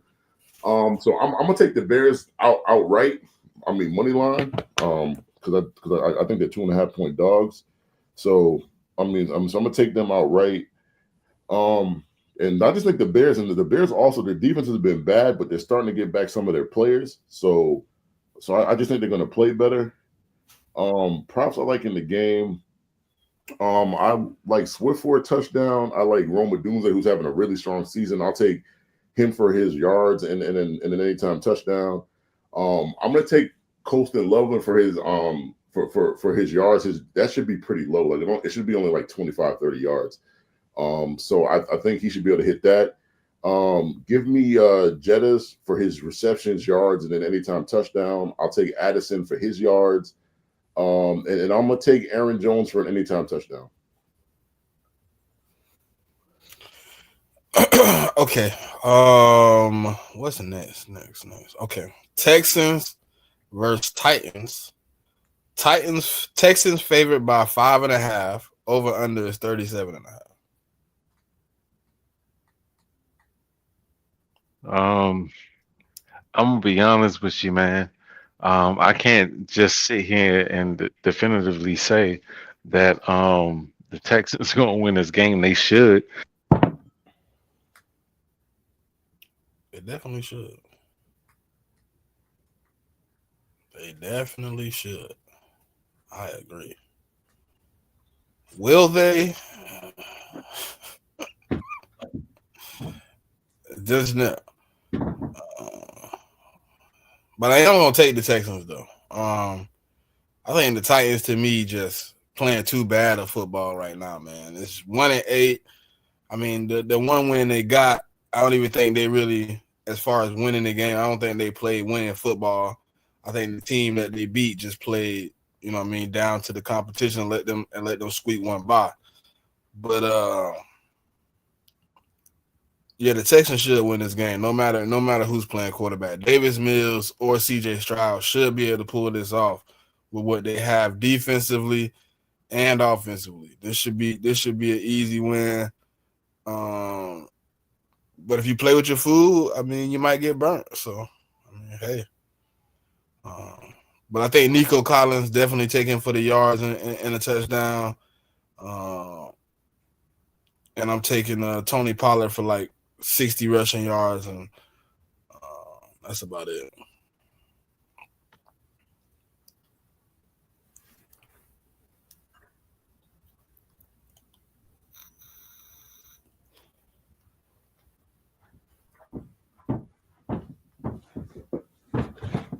I mean, My bad. Go ahead. Go ahead. Yeah, I just the Titans might not win another game for the rest of. I mean, this team could have literally gone 0-17. Be honest with you, like Smitty said, they shouldn't have won that Cardinals game. So I'm gonna take the Texans. I'm not sure what the line is, but I mean, whatever the line is, I'll take it. I mean, I'm not. I mean, unless the line was like 10, that's -5.5. So yeah, I take them. Shit, I mean, I might as well even raise it up to -6.5 because I think they're gonna win by a touchdown. I just think the Titans are gonna have a hell of a time trying to score on the Texans. Like I don't know how many points they're really going to score against that defense. CJ Stroud's already been ruled out with that concussion, so that concussion must have been pretty bad. But I still have enough faith in David Mills to kind of get the job done. I do think Cam Ward throws an interception, so I'd put some money on that. Give me Elick, and I'm not going to say his last name, but give me him for his reception and his yards. I mean, he's proven to be the best wide receiver on the team, and I know Calvin is still there, but to me, he's had a better season. I just think he's better at this point. Give me Nico for his receptions, yards, and an anytime touchdown. I don't think they have anybody that can guard him one-on-one, so I just think he's going to have, he's going to have a day. Also, give me, I'm trying to think, who's their second wide receiver? Jaden Higgins. Give me Jaden Higgins for his yards. Give me Woody Marks to get in the end zone. I also like Woody Marks to get 2 receptions as well. And give me Tony Paul to get in the end zone too. I pretty much, I mean, Mick said everything, but the Titans are a bad club. They got lucky and beat Arizona. They wasn't. Kyler hasn't been particularly well, and they've been just as banged up as we have. But the Titans are bad. Houston is the number one scoring defense in the league. I don't know how the Titans score a touchdown on the Texans on an offensive touchdown. I don't know how they do that. I don't know how they pull that off.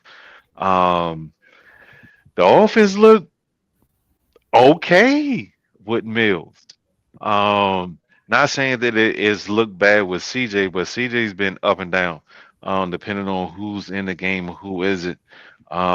He hasn't been able to show any level of consistency, which I expect. I get it.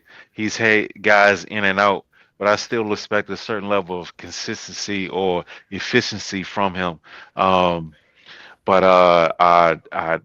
I think that Nico is definitely going to get his targets. They aren't a particularly good running team, so Mills is going to get his attempts. And uh, I keep getting them mixed up. Schultz and the other guy, what's his name? I forgot. What's the tight end? I What's that thought tight end name? I thought the Texans only had It's one tight end. I thought it was just Schultz and that was it. Schultz. No, it's another guy. What's the guy in Dallas? Oh, Ferguson. You Yeah, I'll be mixing them up. I'll be mixing them up because I know Schultz was with Dallas or whatever. well, But I mean, and they yeah, same. So I mean, yeah, they've been trying to incorporate him into the offense as of late. But yeah, I got the Texans covering this. I think that they beat their ass by mistake. The Texans shouldn't beat their ass. I wouldn't be surprised if they get a fucking defensive score. I'm gonna be honest with you. They might get two. Um, they're really that fucking good, and the Titans are really that fucking. Hey, fuck you, Cortland. I meant that one. All right, so next up on the list, we got Panthers versus Falcons. Falcons favored by 4. Over under is 41.5. Yuck. Falcons suck, dog. The Falcons suck. They are butt cheeks. They suck. They suck so bad. I ain't even gonna say fuck you, Phoenix. I said it, but I ain't. You get what I'm saying. I ain't like say it to them. I was just letting y'all know. But I gotta go with the Panthers, man. Um, they aren't a good football team, but hey, man, they giving you 110 like every week. Derek Brown, he's looking like uh might need to start throwing his name in his best DT in the league. And what's my name? Young, uh, the quarterback. I like the guy, man. I just wish he can get some consistency. I know they drafted and you come T. Bryce. What I say, Bryce? What's his name? Uh, shit, I forgot his last name right now, but it's his first name. It's Young, right? I thought his last name was Young. Yeah, that sounds right. Okay, yeah. I'm Uh, crying. hey, man, I'm high as fuck right now. Leave me alone. And I just forgot his Oh, name. That's all. I mean, yeah, me too. That's why I was like, man, what's that boy name?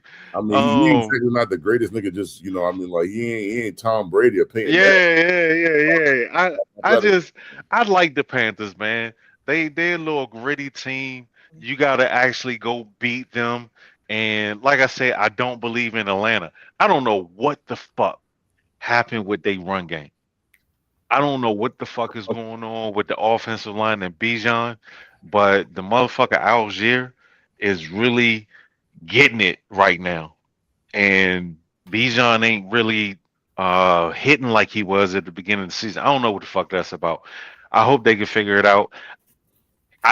They should be able to figure it out, but I doubt that they will. So I'm going with the motherfucking Panthers. Give me the goddamn points. I want Tex targets.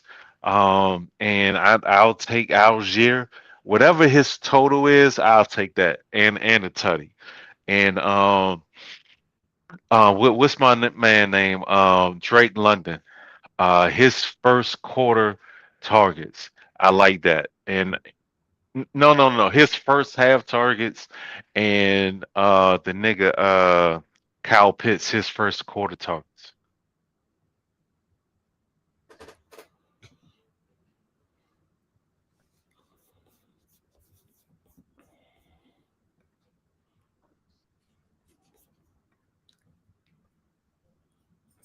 I guess I'll go next. I guess Smitty must have got a call or something. I think it's a payback game for the Falcons, man. I don't particularly believe in them, but I think the performance that they had was so bad in the first game. I think it was like 30-0 or something like that. I think it was so bad that I just think that the Falcons are going to win this game. I mean, they're theoretically not playing for nothing, but they don't have their first round pick. They're not in the commander situation. So even if they were to lose, it doesn't benefit them towards their first round pick because their pick goes to the Rams. So I'm gonna take them minus the 4. I don't have a lot of faith in that, but I'm gonna just go with it just for the revenge factor. And I mean, like, they could throw a wrench into the Carolina Panthers season, I guess. The props I like, Rico Dottle. I mean, like, the Falcons front four is kind of light, so you can run on them. So I'll take Rico Dottle for his rushing yards and an anytime touchdown. I'll take McMillan for his receptions and yards. On the Falcon side, I want to take Bijan for his rushing yard because all it'll take is one long run. He just got to bust one run and that's it. But it's kind of what Certified said. It's like they don't commit themselves to the run. And when you got running backs like Bijan and Algier, you should be committing yourself more to the run. I feel like they're trying to prove that Michael Penix is a good quarterback. And at this point, you should just be running the ball. I mean, like, you have two very capable backs. So yeah. So I mean, I'll take Bijan for his rushing yards and an anytime touchdown. I'll also take Algier for 25 rushing yards and a touchdown because he gets the goal line carries.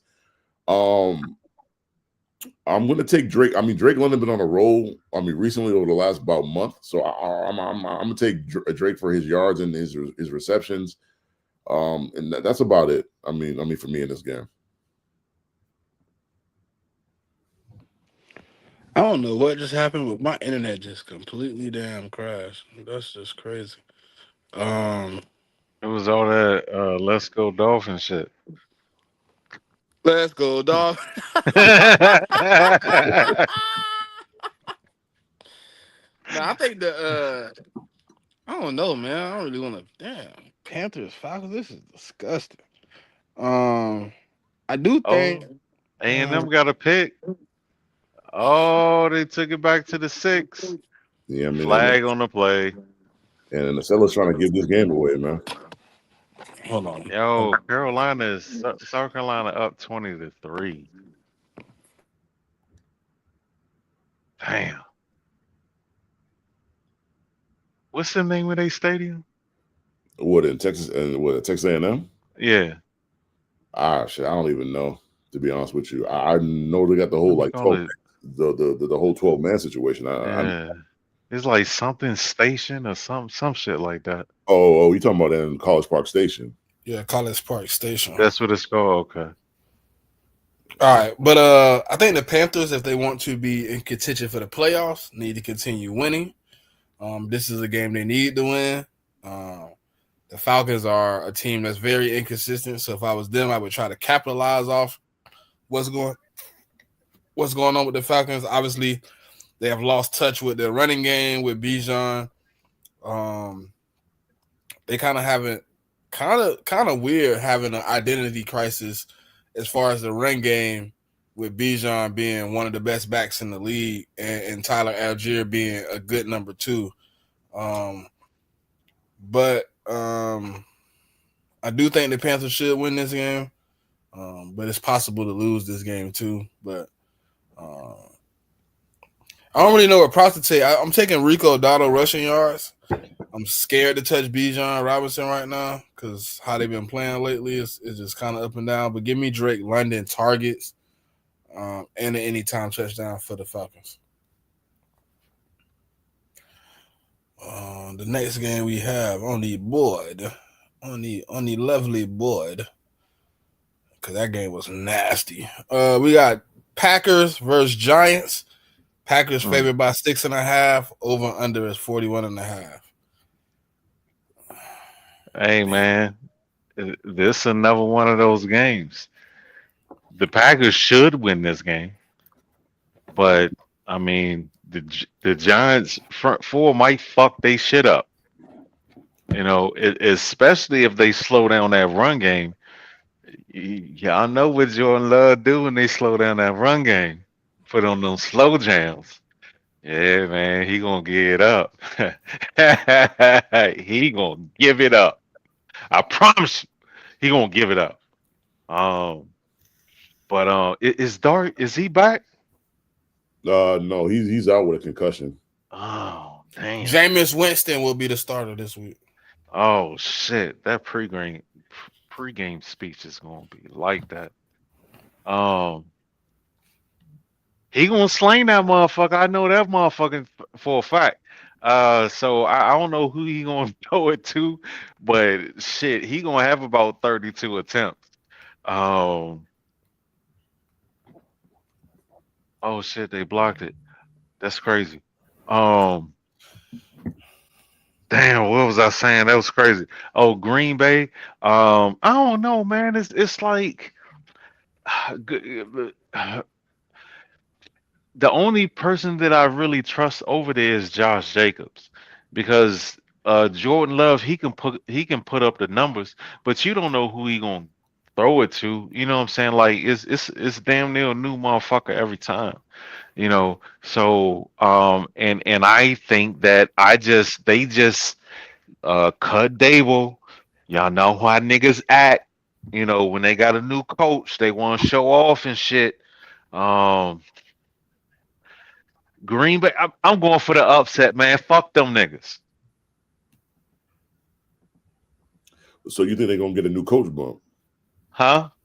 I mean, like the Giants fired their coach this week, so Yeah. They gonna ride that coach bump.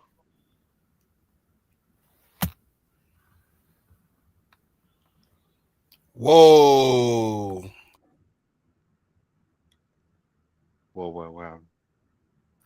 Shamar Stewart was just placed on IR.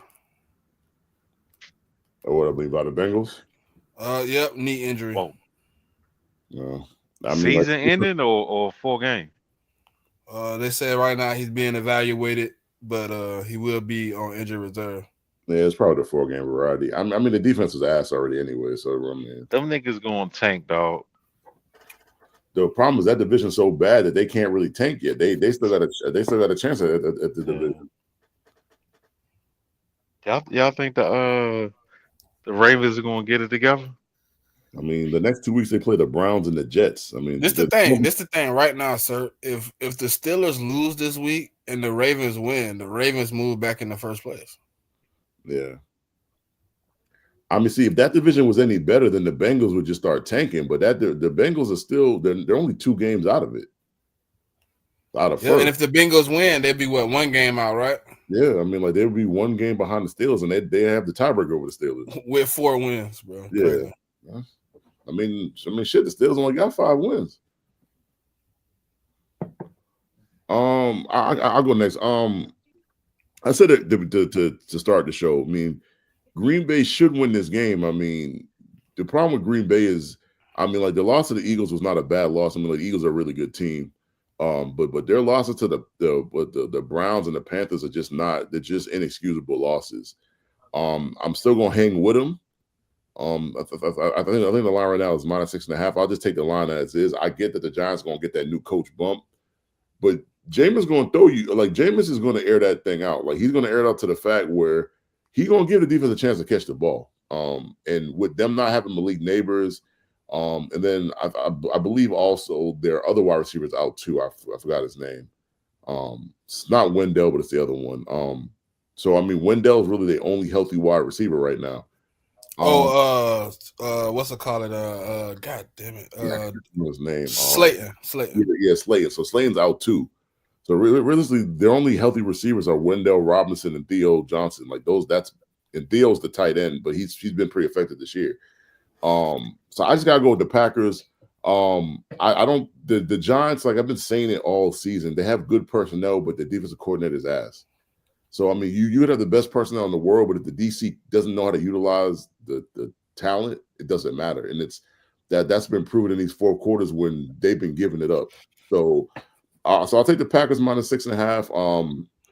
I'm gonna take Jacobs for 100 yards and a touchdown. I mean his yards might be lower than that, but I think he's about to have a game this week. I say this shit every week with the Green Bay wide receivers, man. It's like you never really know. I'm gonna put my trust in Watson this week. I think Watson gets at least 50 yards. And on FanDuel, like I would take him for his longest catch over 20 yards. I think he can. He's their deep threat, so I believe he's gonna have a chance to be able to do that. And then I'll take Musgrave for 25 yards. On the Giants side, Wendell, I take Wendell for everything. Like I said, he's their only healthy wide receiver. So I'll take Wendell for receptions, yards, and anytime touchdown. The Tracy kid has since Scatterboo is hurt, he's their starting running back. So I'll take Tracy for his receiving yards. I don't know how much they're going to really be able to run the ball. I mean, the Packers have been able to stop the run for the most part. So I'll take Tracy's receiving yards, and I'll take Theo Johnson his yards and for an anytime touchdown. I wish I could do what Certified just did and pick the Giants to win a game. I do think their yardage this game will be a lot higher than it has been because Jameis Winston is going to make some throws that haven't been made by either one of the quarterbacks. I think he will attempt some things to put the team in some winning positions, but he also will turn that motherfucker over. Yeah, man. So that's what makes me a little skeptical. But the Packers aren't playing their best football right now. But they should win this game, man. I think they should pull away with this one. If they don't, then those alarms are gonna start to fire a little bit. But I do want to take Jameis Winston for whatever his yards is this week, and maybe a passing touchdown, maybe even two. Wan'Dale Robinson is give me his yards and a touchdown. Give me Josh Jacobs rushing yards and a touchdown. Give me Jordan Love passing yards and maybe 2 touchdowns. And give me Brian Burns sack total, whatever it is, 1.5. Give me that. And offensive line poo. I mean, Jameis Winston for an anytime interception, man. That's damn. That's pretty much what I was saying, man. Yeah, he definitely got to go on for the anytime interception. All right, so the game of the week. Well, possibly the game of the week. It's probably 2 of these, but this is the first one of the week. Seahawks, Rams. Rams favored by 3.5, over under 48.5. Woo! This one gonna get good. 7-2 teams, both fighting for the number 1 spot in the division right now, man.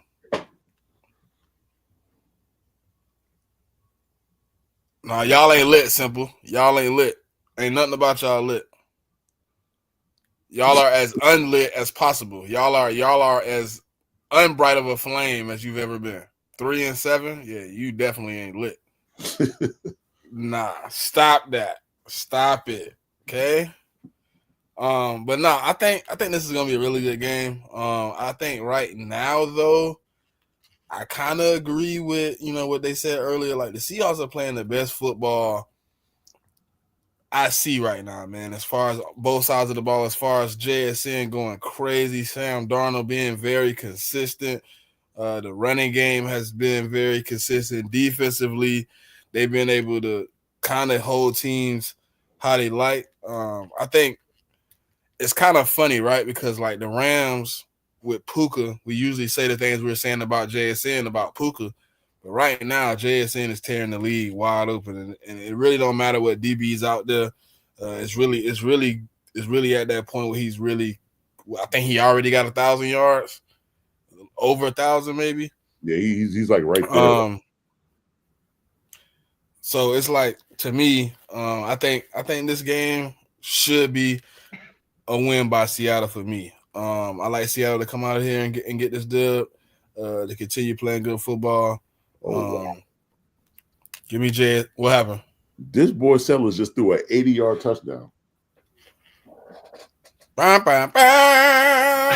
Listen. And the play before that, Reese, the Texas A&M quarterback, threw a pick in the end zone. The play before that, and then he came out there and threw an 80-yard touchdown to Nick Harbor. Shit is wild, man. This game is wild. And while he just did that, the quarterback from Texas A&M threw an interception at the 9-yard. Yeah, it's wild. Oh my God! That last time in the red zone, they missed the fucking field goal. They're still down 20-3 with a minute to go in the first half. Nah, Sellers just threw an 80-yard touchdown, and just wait on it. Oh shit! Yeah, we watching the same game. I just saw it. He behind. Just wait on it. God damn. Sir behind us a little bit. He just threw a pick. Nah, he just that threw a nigga look like touchdown. he look like AJ out that motherfucker.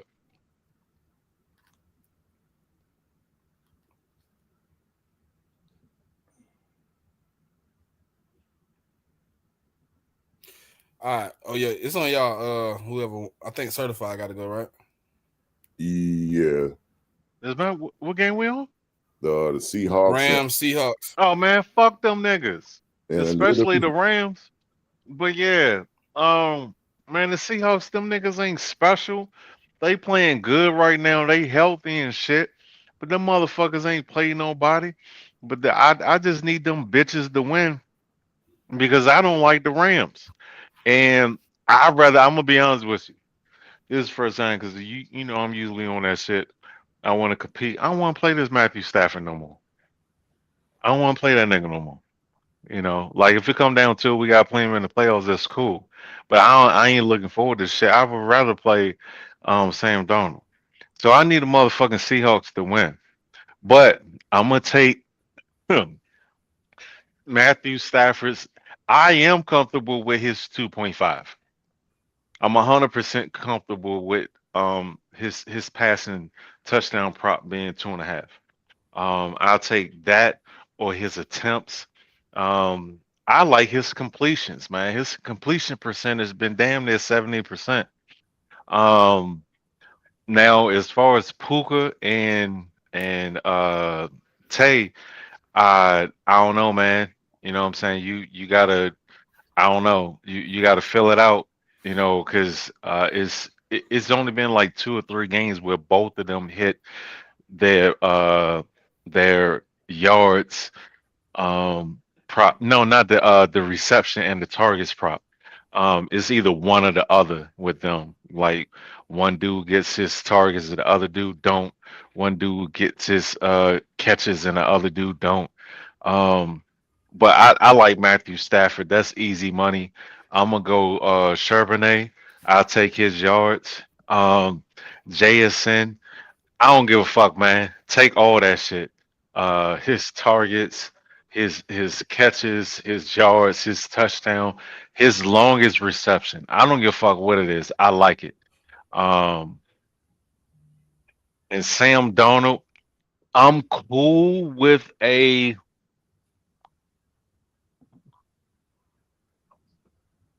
Nah, I ain't gonna do that. I'll take a 1.5 on Sam as far as touchdowns. Uh, But I'm going with the Seahawks, man. Fuck the Rams. it's being rumored that Milton Williams could miss multiple high ankle sprains suffered this week. Yep.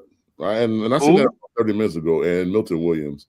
Oh, Yeah, but I mean the good thing is, and we got 2 games and then a bye week, so he should be back by the time because like the Bills game's in about a month, so he should be back by then. I mean the one good thing about the Patriots is like we have good depth at the D tackle position, so we should be all right. yo, this nigga just threw another pick. Yeah, this game is cooked, man. He But yeah, just threw another pick. yeah, and they're probably gonna score another touchdown. It might be 34-3 going into the half. And the crazy thing is, the crazy thing about this game is South Carolina not even ranked. They went two. No. And I mean, if Texas A&M don't win this game, I'm not sure they're gonna be in the top 10. Bro, they are dominating these niggas on both sides of the ball. They're Yeah, not just beating them. They aren't just out executing them. They cracking these niggas, man. They bullying them. They brought their pads and they executing. They fucking these niggas up right now. yeah. So I don't. Yeah, I mean, this is like South Carolina got one of the worst records in the conference. I don't know how you lose this game the way they're losing it and they still be a top 10 team. I just don't see it. But I'll touch on the Seahawks game. This is one of the better games of the week, man. Like this is going to be a drag out fight to me. And that's why the line is not that high. The line's only 3.5. I mean, you only really get 2.5 for being a home team. So, I mean, Vegas is pretty much telling you like this is going to be a good game. I'm gonna go with the Rams just for the simple fact that they're at home. I'm gonna take them on the money line. I'm not gonna venture out on the spread because I just like this. To me, this game would go either way. Props I like in the game. Give me JSN for his yards, receptions, and an anytime touchdown. I think that's those are pretty much gonna happen week in and week out. And I'm gonna do the same thing for Puka Nacua. Yards, receptions, and an anytime touchdown. I mean, I think these two are gonna put on a show at 425. Give me Kyron Williams for an anytime touchdown. Give me Charbonnet for an anytime touchdown. I think it's going to be a lot of passing this game because I think both teams do a pretty good job of shutting down the run for the most part. So I'm going to take Sam Darnold and Matthew Stafford's yards, the over, because I think both of them are going to hit that. I think both of them are going to throw for 2 touchdowns as well. My only concern for the Rams is Adams because he kind of hurt his back in the last game. I think they said he's going to go, but I would just keep an eye on that if you're going to bet his props. Just be careful of that.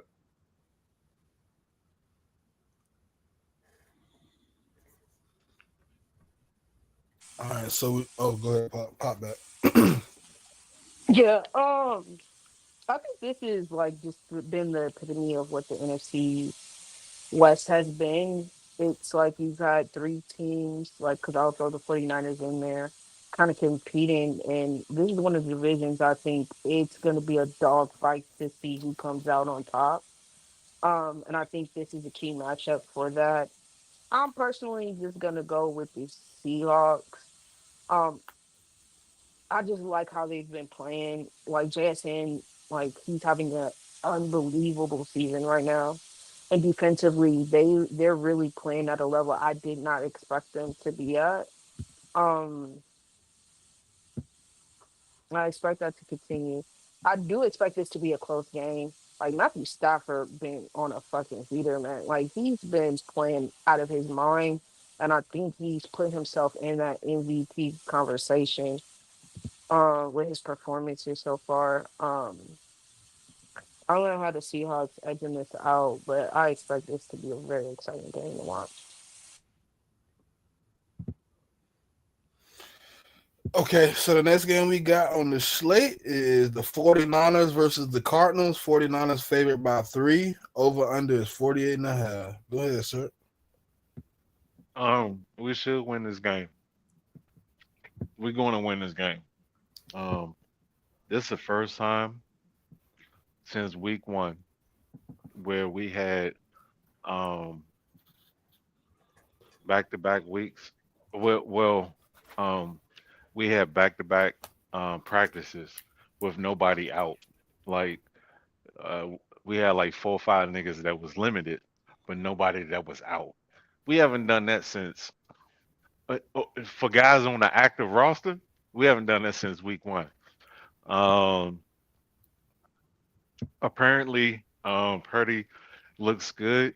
Him and Ricky or whatever and George. So the offense is going to have to carry because we got a lot of injuries on defense. We got a lot of um, rookies and second year players out there, man. They're doing pretty good, but Arizona, man, that fucking injury report right now is about 12, 15 players long. It's a lot of them motherfuckers. They got a lot of people out. Kyler's out. Marvin's out. I don't think Will Johnson is playing. Um, but their pass game did look okay. What was that Monday night last week with Jacoby?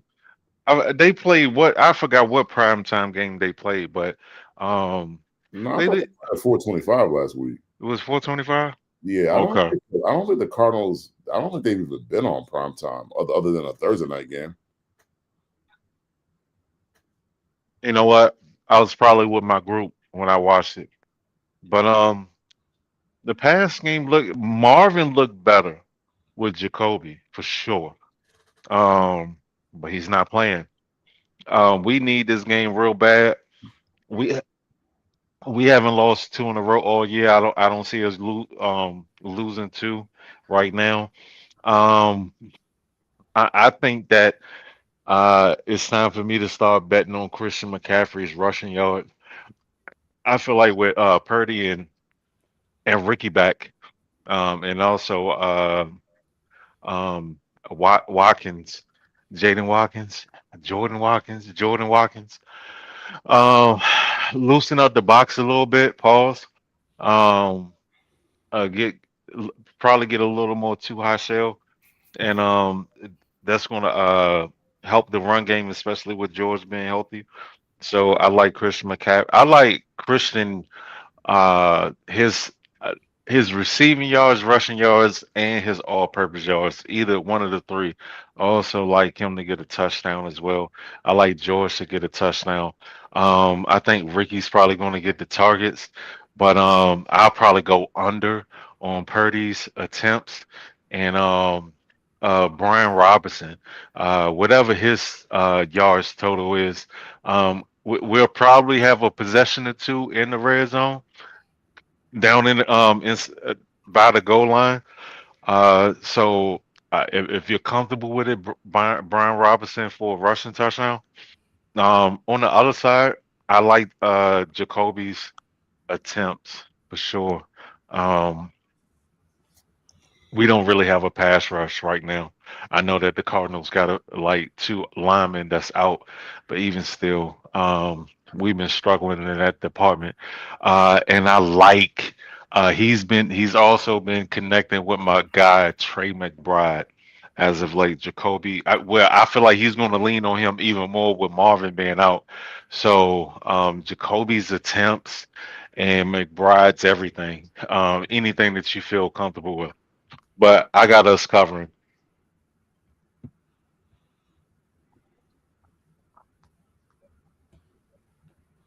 Yeah, I do like I like hearing the fact that the 49ers are kind of healthy, just mostly from me having a couple of y'all players stashed away, waiting for them to come back in fantasy.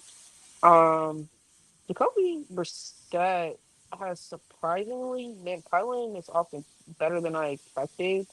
And with him getting more time with the starters of the team, it's looking a lot better.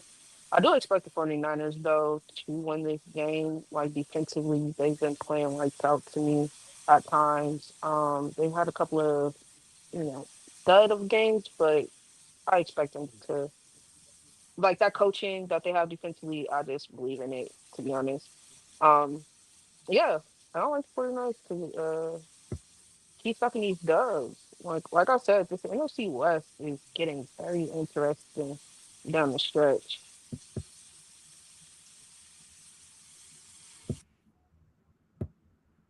Oh, real quick, I just want to tell Big Simple. Actually, it's not even Big Simple. When your team is terrible, talently, talent wise, you're not tanking. You're just ass. You know. The funny thing, More. Pop, I said the same shit about my team last year when we we only had like 2-3 wins. He was like, "Oh, so you're tanking?" I'm like, "No, we just stink." I mean, sometimes you're just not good. But I mean, it doesn't matter. I mean, like the top 5 pick will come. I mean, either way. So, and what are we on the 49ers Cardinals? Yes, sir. Yeah, I'm gonna take the Niners, man. I don't like people was bigging up Jacoby Brissett way too much a couple weeks ago about how he's this great guy, this great backup quarterback. I'm like, just give it some time. And it showed itself last week, and I think it's gonna show itself again. I mean, he's good to come in the middle of the game and fill in, but when he starts off the game and you need him to perform, I mean, you've seen what could happen last week. Like Seattle's defense ate him alive in that game. That game was over halfway through the first quarter. So props that I like in the game. Give me Christian McCaffrey pretty much everything. Like give me his rushing yards, give me him for anytime touchdown, and give me his receptions and his receiving yards. I think he'll have a huge game. I'm gonna stay away from Ricky Pearsall because he coming back from injury, so I just don't know how many snaps he's gonna get, how effective he's gonna be. So I'd stay away from that. Give me George Kittle receptions, yards, and then anytime touchdown too. I think it's going to be a battle of the tight ends because I think Jacoby's going to check it down to Trey McBride a lot. So I'm going to take Trey's yards and an anytime touchdown as well. I think the starting running back for the Cardinals was DeMarcado. So I guess I'll take it for his rushing yards. I'm not like 100% confident on that, but I guess I'll do that. And I'm going to take Jacoby for an anytime interception. As far as Brock goes, I know Brock's playing. I'm not going to really be betting too much on Brock because it's kind of like what Ricky did. He hasn't played in a while. So I just kind of got to see how he comes out and plays. Yeah, I'm taking the 49ers. I don't got to say too much. They kind of covered the whole slate of that. Yeah, the Cardinals struggling right now, even though Jacoby Brissett did have that one or two back-to-back games. He's back to Jacoby. So uh, we have Ravens versus Browns. Ravens favored by 7.5. Over under is 38.5. I'm taking the Ravens to continue winning. I think the Browns right now, first off at quarterback, they're struggling. They don't really have a lot of offensive help in general. Defensively, I mean, obviously they're sound. They're playing decent, but when your offense leaves you out on the field as much as they do, you start to break, you start to wither. So, uh, like we seen earlier this year, we seen Myles Garrett have a 5+ sack game, and they lost. So I think the Ravens win this game handedly. Give me Lamar Jackson passing yards. He hasn't been doing a lot of the rushing that he usually does, so I'm gonna take him on the passing. And give me Zay Flower receiving yards. Not a touchdown though. Give me Mark Henry for the anytime touchdown. Give me Judkins rushing yards. And give me Harold Fanning to have a decent little game. I say like 60 yards and maybe a 60 yards, something like that. Something like that. 60, 60, 65.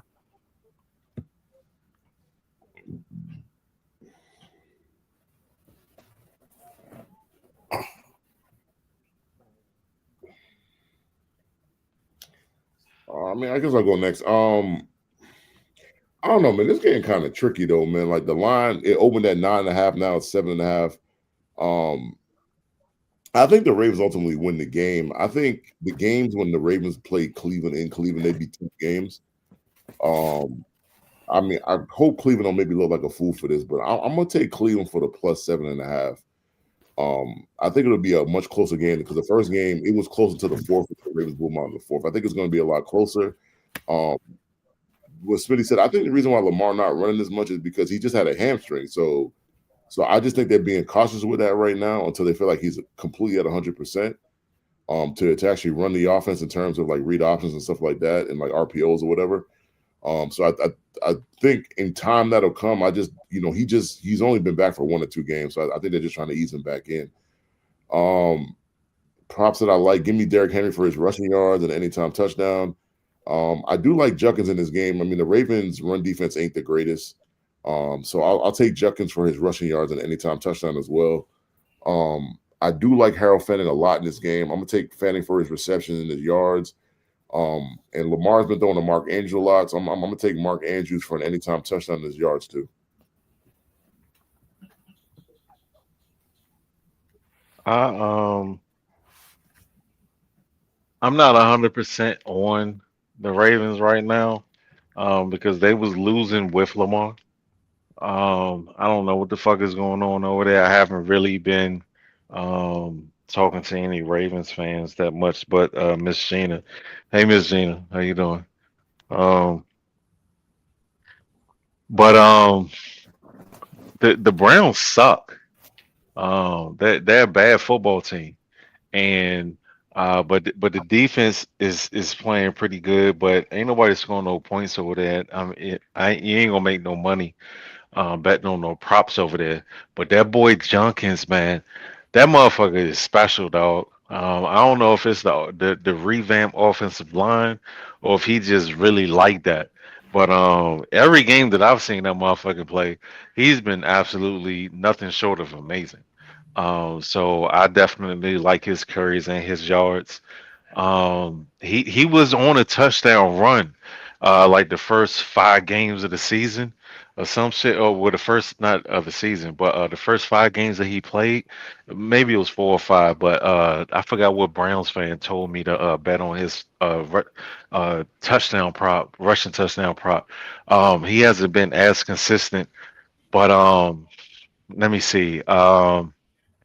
Give me Jerry Judy for like his longest reception, and long as it's not more than like somewhere between 17 and 19 yards. I like that on the Raven side, man. Um, you can't go wrong with Derrick Henry. I notice anytime that I bet that Derrick Henry wouldn't hit his number because he was going up against a real good rush defense. He's always blown that shit out the water, man. So I'm gonna try to unjinx myself, and I'm gonna take Derrick Henry's rushing yards and a tutty. But I got the Ravens covering and winning. I hope they lose. Yeah, that's funny. Man, I just Everybody went. That was everybody. some Ravens fans that was Or no, Pop didn't go. like, I don't think Pop went. Yeah, listen, I don't trust the Ravens to win, but the Browns are just so terrible. I think they will. Like defensively, I think they're good, but offensively, it's just, like it's so inconsistent. It's a shit show. Don't really know what you're gonna get. I do think the bright spots for them is Junkins and Fanning. I think those two rookies have really shown out for them this year, and I think those are building blocks for the future. But just for this game, yeah, I'm gonna just take the Ravens to win. Like, and me personally, I'm staying away from all prop bets. I don't trust any Nile team.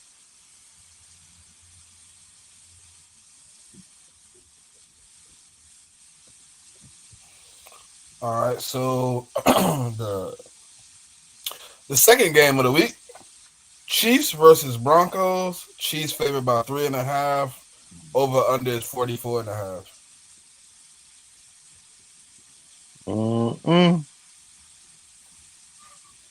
Been hearing a lot of chitter chatter from the fans on this one. In a long time since somebody in the division been able to say something to the Chiefs. This is a must win for them. They have to win this because that division race is very tight between them, the Chargers, and the Broncos, and the Chiefs have to win because if the Broncos win, there's a lot of things that got to go right for the Chiefs. At the bottom stretch for them to be able to make a wild card.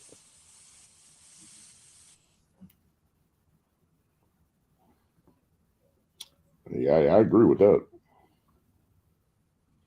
They need this win bad as hell. And they said that Bills game didn't matter, so. I mean, it didn't. Okay, it did and it didn't. Um, the problem is that the Chargers started winning, and then the Broncos are also winning. So they kind of needed some help in regards to those two teams kind of dropping a couple of games. But whew, I think it matters from a wild card perspective. Like they lost yeah, to the Jags, they lost to the Bills. Like those are teams that, and I know we don't. I don't believe in the Jags, but the fact remains is the Jags is in the playoff hunt and they're above them because they beat them. So yeah, I mean, to me, it's do or die for the division. I think if they lose to Denver here, I think that their division, their whole winning division is over. Personally, yeah, because even if they beat the Chargers got the tiebreaker over you, yeah. I mean, if I recall. So and they'll essentially be 3.5 games behind the Broncos if they lose. yeah, because I think ooh, the Chargers haven't played the Broncos again yet, so they still have three divisional games coming up. They say they split with the Chargers, split with the Chiefs, and sweep the Raiders. Like, I think it's gonna get interesting in the AFC West.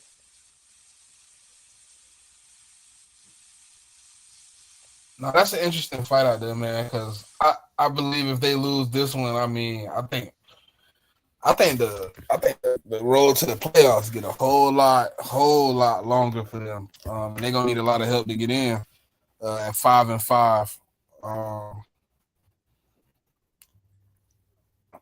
I want to pick the Chiefs though. I mean, I think the Chiefs should win the game. Like I think the Broncos are a young team with a lot of ups and downs.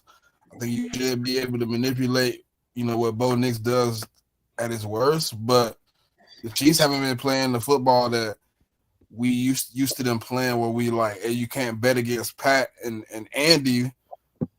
I mean,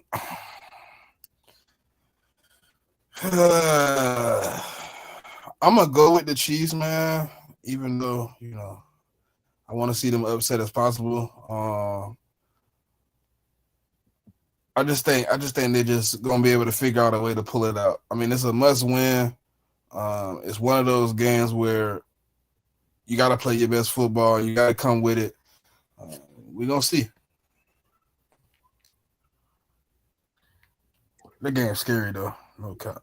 Yeah, I'll go next. Like I said earlier in the show, this is hate watch Sunday for me. I mean, in this game, I can't lose. Denver loses, I'm the 1 seed. I'm the 1 seed right now. But if they lose, I'm definitely the 1 seed. Kansas City loses, I could listen to some crash out spaces from the Chiefs, and I mean, ain't no love lost between me and the Chiefs. So either way, I can't lose. That's the way I termed it. I did find it interesting when the line came out. It was -3.5 for KC, even though the game's in Denver. I want to take that 3.5. Give me the +3.5 on the Denver side. I don't know if Denver wins, but most of Denver's games, man, they be really close. Like they might get blown out in portions of the game, but by the time the game ends, the game's always close.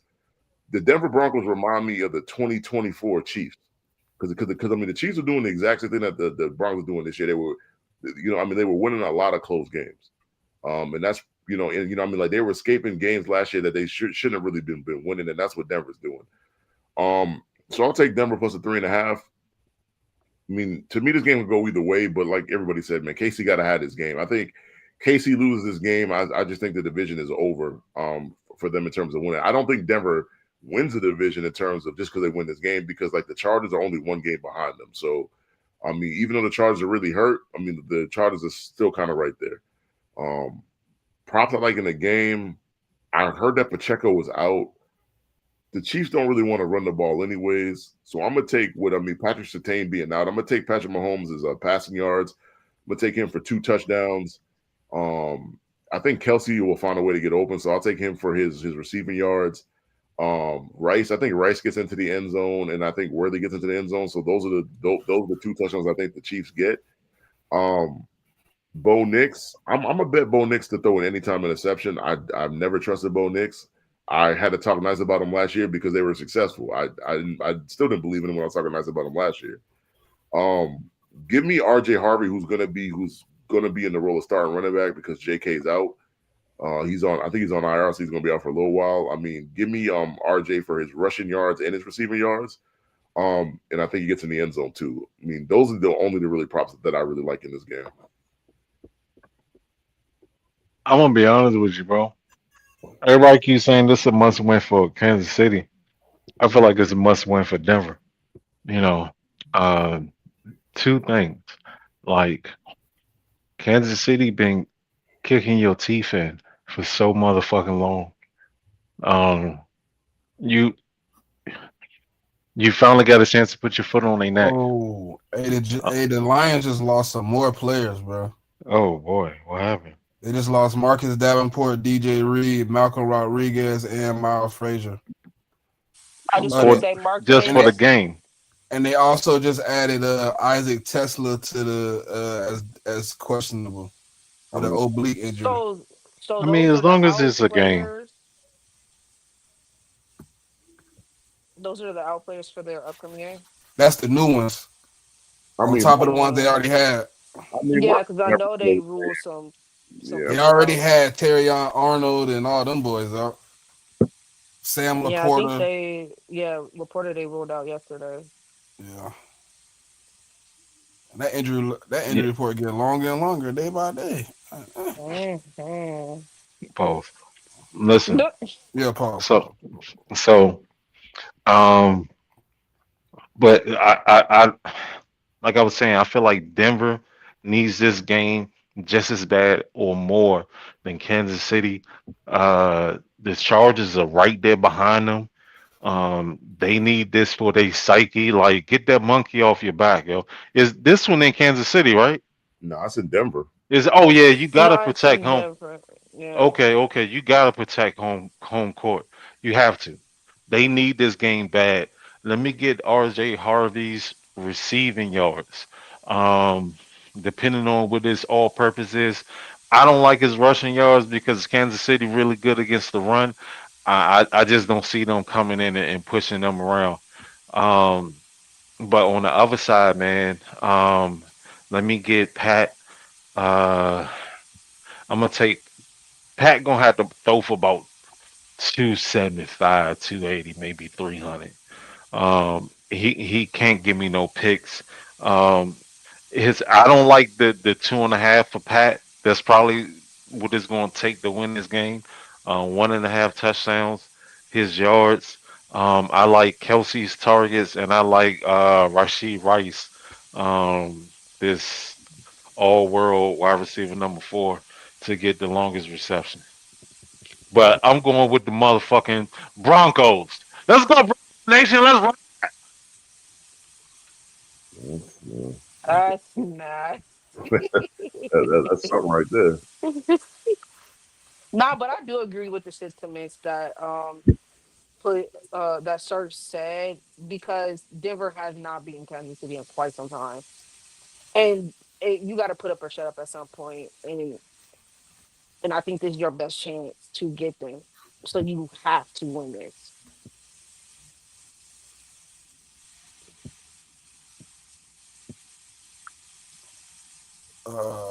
Okay, everybody went. Is everybody? You, Yes, sir. Damn it, man. All right, cool. Lions versus Eagles. Eagles favored by 2.5. Over under is 46.5. With all the injuries that the Lions have, the Eagles should definitely wake the fuck up, stop being sissies, and play football. But my offensive coordinator is a terrorist, Did you call them so grown men sissies? uh, Mm-hmm. Them I fighting words, did. dog. That's how you I feel? did. I That's how definitely you did. feel? Okay, all right. My bad, my bad, my bad, my bad. Um, my offensive coordinator is a terrorist, so I'm not sure about the game, but I think we should win. I believe we will Nigga, win. stop. Um, but I'm not sure, bro. Because I mean, I ain't gonna Man, lie. y'all, Hold on. Do you know what got me excited though? Jalen Phillips is a fucking animal. Goddamn it. I hope he sacked Jared Goff about 3 times. I hope he hit him all in the face, knock his helmet off. Yeah, I hope all that shit happen. But my team ain't playing well offensively. Defensively, we've been straight. Offensively, we've been up and down. Hopefully, we can find some footing this week and see what happens. But I do think we should win this game. Um, give me Jalen Hurts. Give me him for 2 passing touchdowns this week. Uh, I think it will be a little bit of a passing game with what they got in the secondary. And maybe even give me a Saquon anytime touchdown. Give me Amara St. Brown yards. And give me Gibbs rushing yards and an anytime touchdown. um, I think you tripping. Um, I see Philly winning this game. Um, Detroit is too inconsistent for me. Um, when they come up against veteran, battle tested, composed teams, they lose all the time. They're all hype. It's all glitz and glancing, uh, glitz and dancing and shit. Too much Stan Rothstein's. Uh, too much shiny suit wearing and shit. Um, I like Detroit for the regular season, but I mean this is the playoff implication game. Those type of situations, I'm not going with Detroit. I do like the Jalen Hurts 2 touchdowns. I don't know who he's gonna throw it to, but he's probably going to get two. Um, and don't get mad at me, Smitty. I'm gonna take AJ's under. I'm just playing. I'm just playing. I'm just playing. Shit. I mean, if I was you, shit, I might take this fucking under. Shit. Hey, but listen, I'm gonna take. They are going to have to stop the run in order to get to Jared Goff. All right. So I'm going to stay away from that. All right. I'm gonna go with the Jerry Goff anytime touchdown, but I'm gonna also go for the 1.5. Um, that boy St. Brown, he's definitely gonna get his targets. Who's gonna get the touchdowns? I don't know. But that's about it. But I got the Eagles winning and cover. Jared Goff might give me an interception. I ain't gonna lie to you. He like to give it up too. He That might nigga give. always act like he on a girl's trip. He be ready to get that thing up.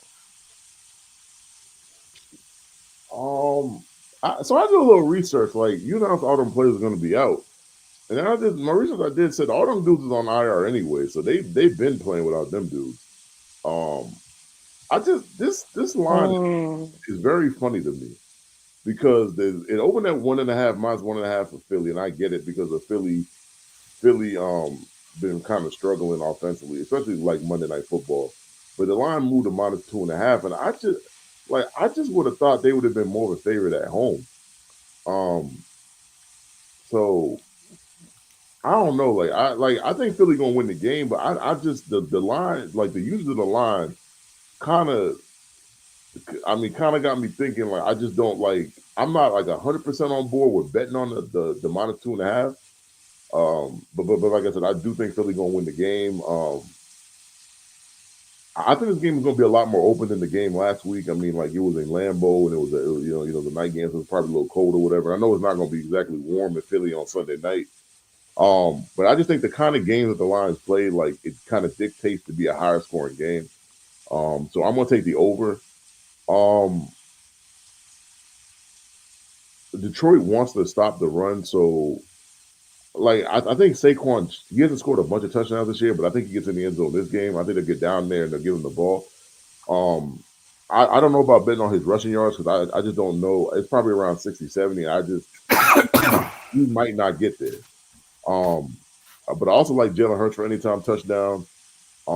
Give me Dallas for his yards. And I think he'll get in the end zone. AJ, I just with good faith, I can't put no bets on him at all until I see him bust out at least for a couple games in a row. So I'll stay away from that. Um, the line side, give me Gibbs for a touchdown. Give me St. Brown. I think St. Brown's going to have a bigger game because Laporte is out.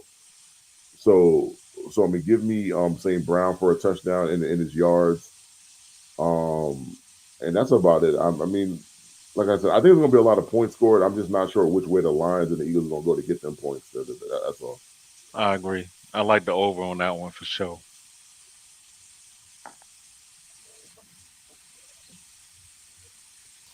All right. So the final game, Monday Night Football. We got the shitty ass Cowboys Mm. versus the shitty ass Raiders. Wow. The Cow Turds are favored by 3.5. Over on is 49.5. Boo! I don't want to watch this shit. Hey man, I feel like motherfuckers make a little money on these props though. If you play this shit right on this game, the opportunity, in my opinion, I feel like it's there. I like Dallas to win and cover. Dak has been slinging it, yards and attempts. George Pickens yards, TD touchdown. What's that? How you say that boy name? The running back. His first name. Javante. Javante, that's what I thought it was. Javante, he's starting that offensive line is starting to gel a little bit. He's starting to be very productive in that offense. He's probably going to be either 2 or 3 on the scouting report by the end of the season. I like what even though he's kind of undersized, I'm kind of surprised at how successful he's been with them since Dak's been back. Um, what's that? The Raiders. They are force feeding Brock Bowers, and they are giving um, uh, out Genty his targets. Outside of that, I really don't like the Raiders whatsoever. They suck. True statement.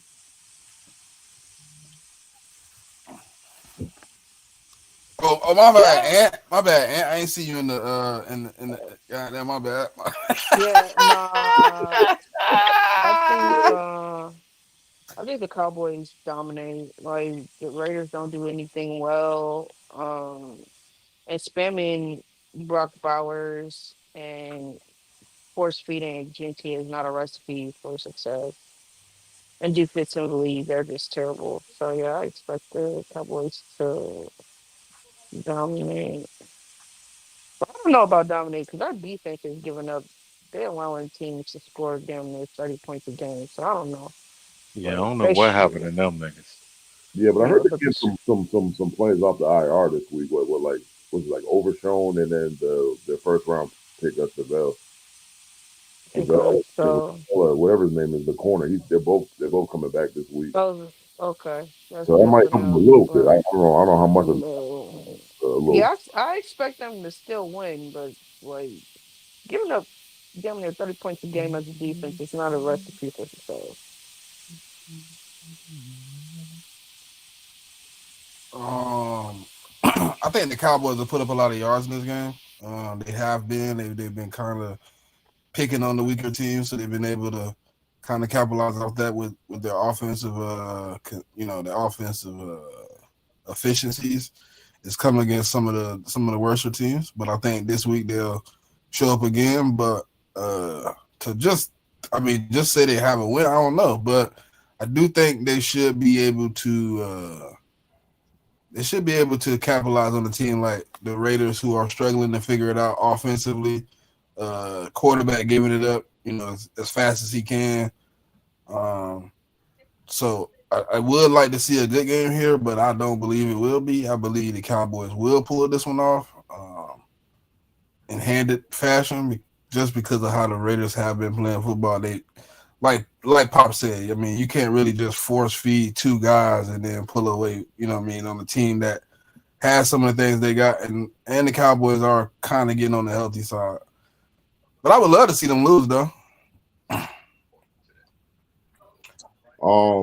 Yeah, I don't see them losing. I mean, the Raiders are trying to get the best pick as possible. I mean, even though these are 2 and 3 win teams, I mean, I just don't think the Raiders have enough offensively to match up with the Cowboys offensively, because the Cowboys are going to put up points. They might not stop a lot of people, but they're going to put up points. So I'll take the Cowboys and the like in the line, like this is kind of like a historical rivalry or whatnot.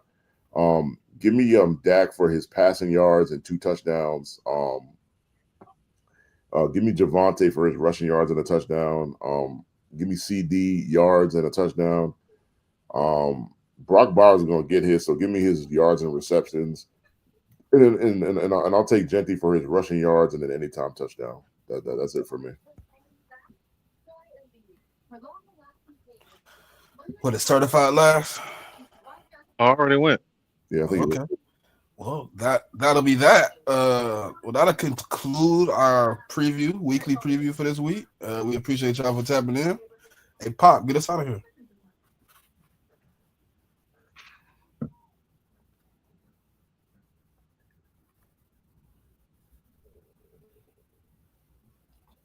Is Pop there?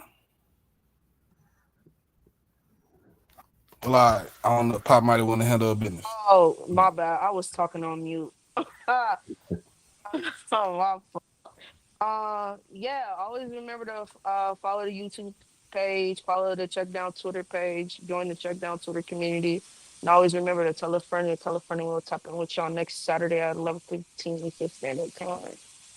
We out.